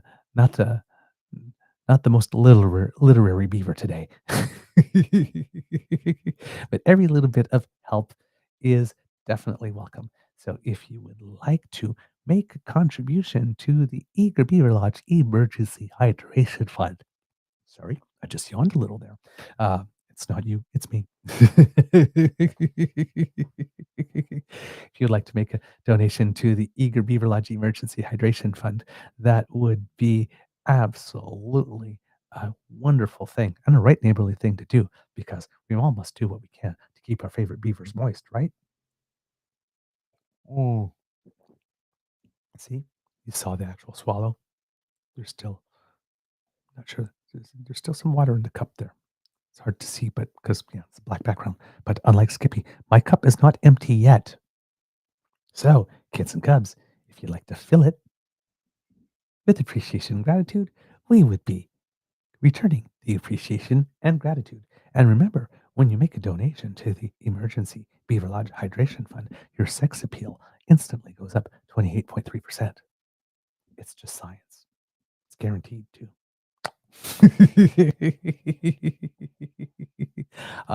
You are all so wonderful. Now, kids and cubs, because democracy is something that you do, remember that there is a liberal leadership race in the province of Quebec, and voting is June 9th to 14th. So it's coming up soon. So if you've got you're registered and all that kind of stuff, do make sure that you do vote, because often in leadership races, people buy their memberships and then don't take the next step. and actually cast their vote. So please do cast your vote. This is the most power that you have for quality control to make sure what gets on the ballot when the next election comes along in the province of Quebec. So if you do want to have a very strong Liberal candidate for whom to vote for in the election, and one who you think might um, draw votes from other parties so that the Liberals can do well in the next election, and maybe ensure that the PQ doesn't get a majority so that we do not have to talk about separation in two provinces simultaneously, would be a really good idea to make sure that you have the best possible candidate on the ballot. And the way to do that is to ensure that you do vote in the leadership race. So please do that June 9th to 14th, with the results to be made public on July 14th. Remember as well, if you have the ability to help Canadians who are in need, that the Red Cross does have some fundraisers going on for those who are being displaced as a result of the wildfires, and that the federal government will be matching. And of course, it's always a good time to write a letter. For whatever reason, it's free. So do make your voice heard, or ask for a meeting with your elected representative, a little performance review. Always very helpful. And finally, as you know, there are 3 by-elections called in Alberta, provincial by-elections. And so if you want to get involved there, find out who your candidates are, phone bank, write letters, knock on doors, and make sure that we have some good candidates and good people joining the Alberta legislature in a little while. Okay, let's see. Words of wisdom, kids and cubs. Go with the flow today. There's a lot of stuff out there that's designed to get a rise out of you. Triage is very important. Sort through it and only give your emotion to the stuff that really, really deserves it. A lot of it is just noise trying to get you to react. So you can't control them putting it out there, but you can control whether you look at it and just roll your eyes and go, well, that's clearly bait, and just move on. So a little triage and management skills. Let's go with the flow. Don't let the stuff bother you. The stuff that's designed specifically to bother you, but that's ultimately mindless. Just don't let it. Just don't reserve your power for stuff that actually matters. All right? That's my best advice for you today. Kids, it could be a tough world out there. So please be kind to and gentle with yourself. And now, kids and cubs, I think it might be time for some audience participation. I see you all out there with my magic mirror. Kit J and Kit T Wigmore, Kit Elaine, and Kit Jillian, Kit Tim. I see you there. And there's so many more of you, Kit Kat W. But now I need to hear you. So on the count of 3, I want a big ol' Mr. Beaver. Cue the cock. On 1, 2, 3. Oh, oh, that is so beautiful. Ah, the tone and the vibrancy and the harmony. You outdid yourselves today, kids. I can't help it. I live to serve. You are listening to a True North Eager Beaver Media Incorporated podcast. The True North Eager Beaver podcasts are proudly brought to you by our founding sponsors, the Misfit Mysteries from Corvid Moon Publishing, your source for science fiction, fantasy, and cozy mysteries featuring a broad diversity of characters. CanadianTarot.com, their uniquely Canadian online eclectic tarot community, and The Peppermaster, hot pepper sauces made from farm-fresh ingredients to thrill your taste buds and expand your mind. We are grateful to the Crier Media Network for its support, Pete Jarvis for our artwork, and Paul Joseph Something for our opening and closing sequence music.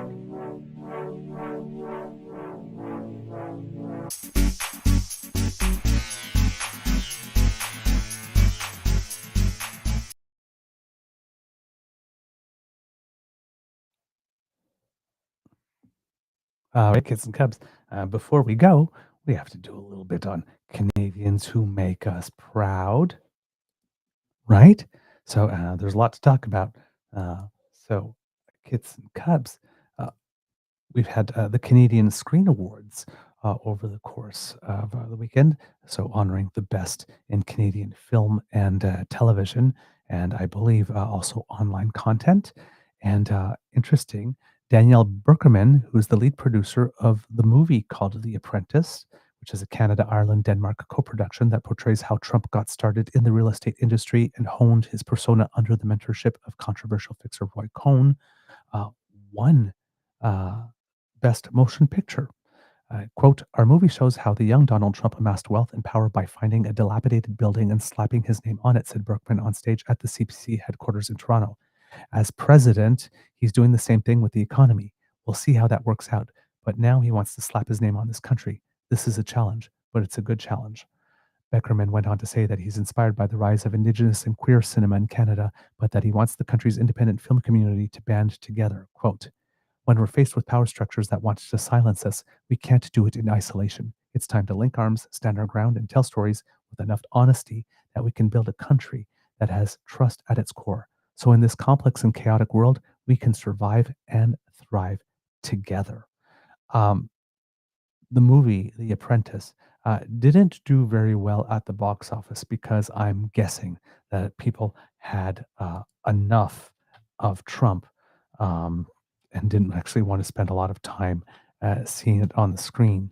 But the movie is exceptionally good. Sebastian Stan is one of the main actors in there, and Jeremy Strong as well. And both gained critical acclaim for their performances, and each earned an Academy Award nomination for Best Actor and Best Supporting Actor in there. So the movie was actually Oscar nominated as well. So it is definitely worth your time and worth watching, even though it may be a little too soon, considering that he's still POTUS at the moment.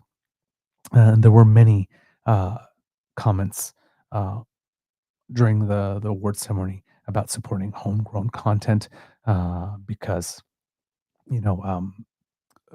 Donald Trump also made the move or stated something earlier on about wanting to tariff movie production that was not done in the United States itself.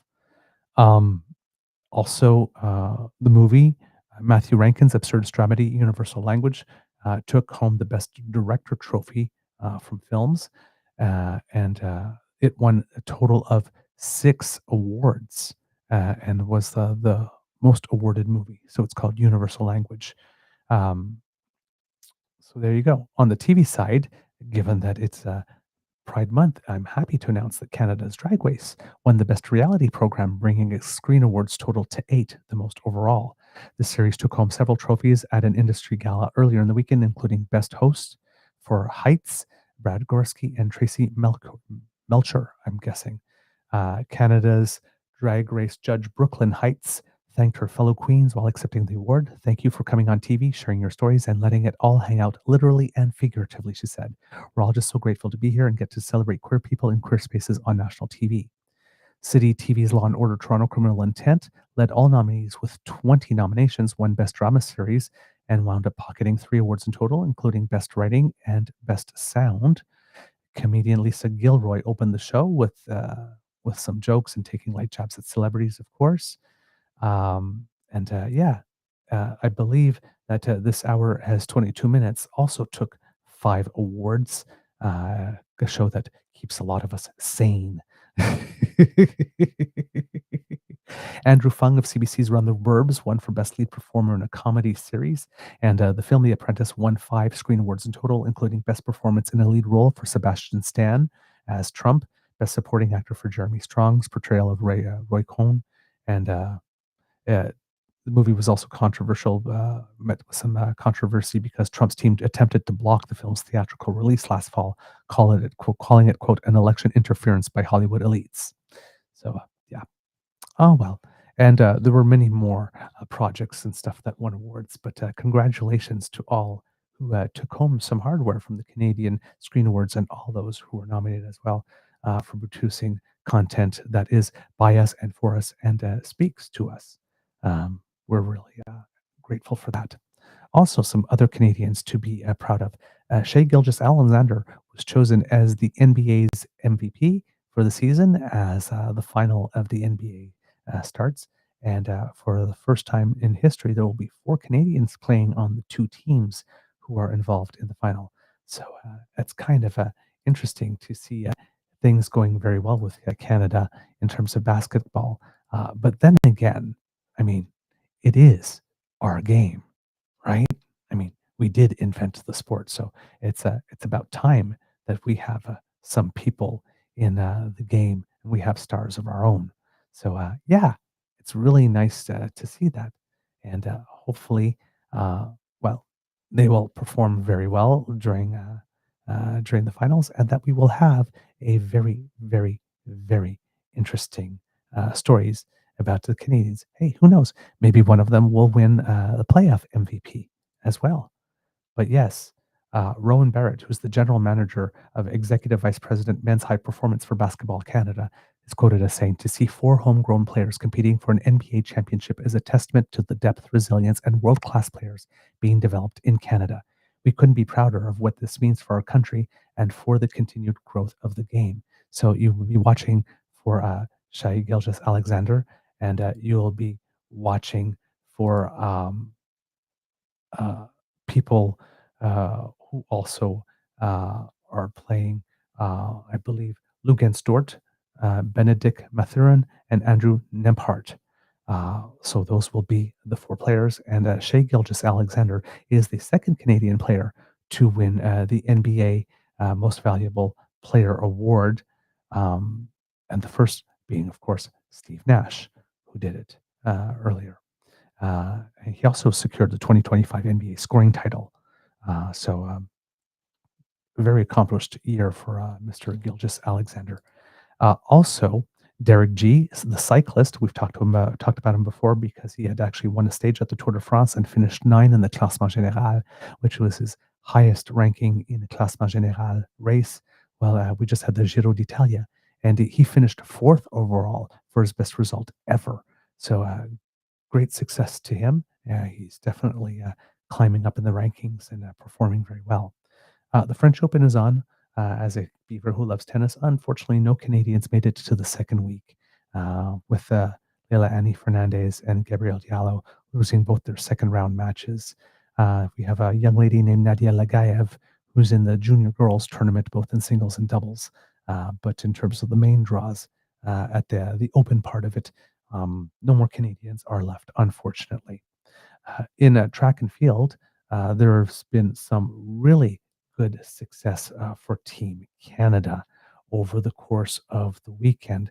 Number one, Marco Arup, who is an 800 meter specialist, over the course of the weekend, won his 3rd consecutive event in the Grand Slam of series in track and field. So that was absolutely fantastic. Pierce Lepage and Damian Warner both competed in the decathlon at Götzis. They have another name for it now, but we used to know it as Götzis, and it's one of the premier events on the circuit.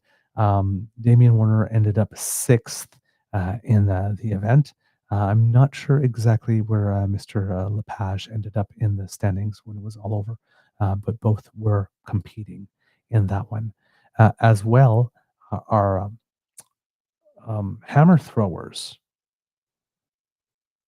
Ethan Katzenberg and Cameron Rogers, once again showed that they are some of the most consistent performers out there. Both of them won gold at the Kip Keino Classic in Kenya. So great success for all of our athletes here in that. So in that group and at this event, well, these 3 events actually on the track and field circuit that were all taking place at the same time. And let's see, do I have anything else for you in there? Get some Cubs weekend. And yes, for the CONCACAF Under 20 Women's tournament, Canada defeated Nicaragua to cement their place in the playoffs. They still have to play Mexico in the round robin this afternoon at 4 p.m. Eastern, but they will be going to the playoffs. And finally, at the PGA Memorial Tournament, Canadian golfer Nick Taylor finished in 4th place there, which is a good result. And another Canadian, Taylor Pendrith, finished 12th in what was a very large field to start. So there you go. That's all the stuff I have about Canadians who made us proud over the course of the weekend. I'm sure there's many more Canadians that made us proud in other ways, particularly our first responders and dealing with the wildfires and everybody in the communities who did what they needed to do to make evacuations orderly and successful. You are also Canadians who make us proud. And we are sending our thoughts to you and hope that you stay safe. And as you know, we will be doing our bit to encourage everyone to donate to help Canadians in need who are being affected adversely by these wildfires. All right, kids and cubs, that's all I got for you. It was a little long Easter egg today, but one wanted to make sure to get all the information out. Monday shows are always a little longer because you have 3 days worth of content to get through. And trust me, I had more, but I will try to work it in to the rest of the week, and hopefully we get a couple of slow news days. Until we see each other tomorrow, kids and cubs. Big hugs, bisous et amour, and have a beaverific day. And now, like magic,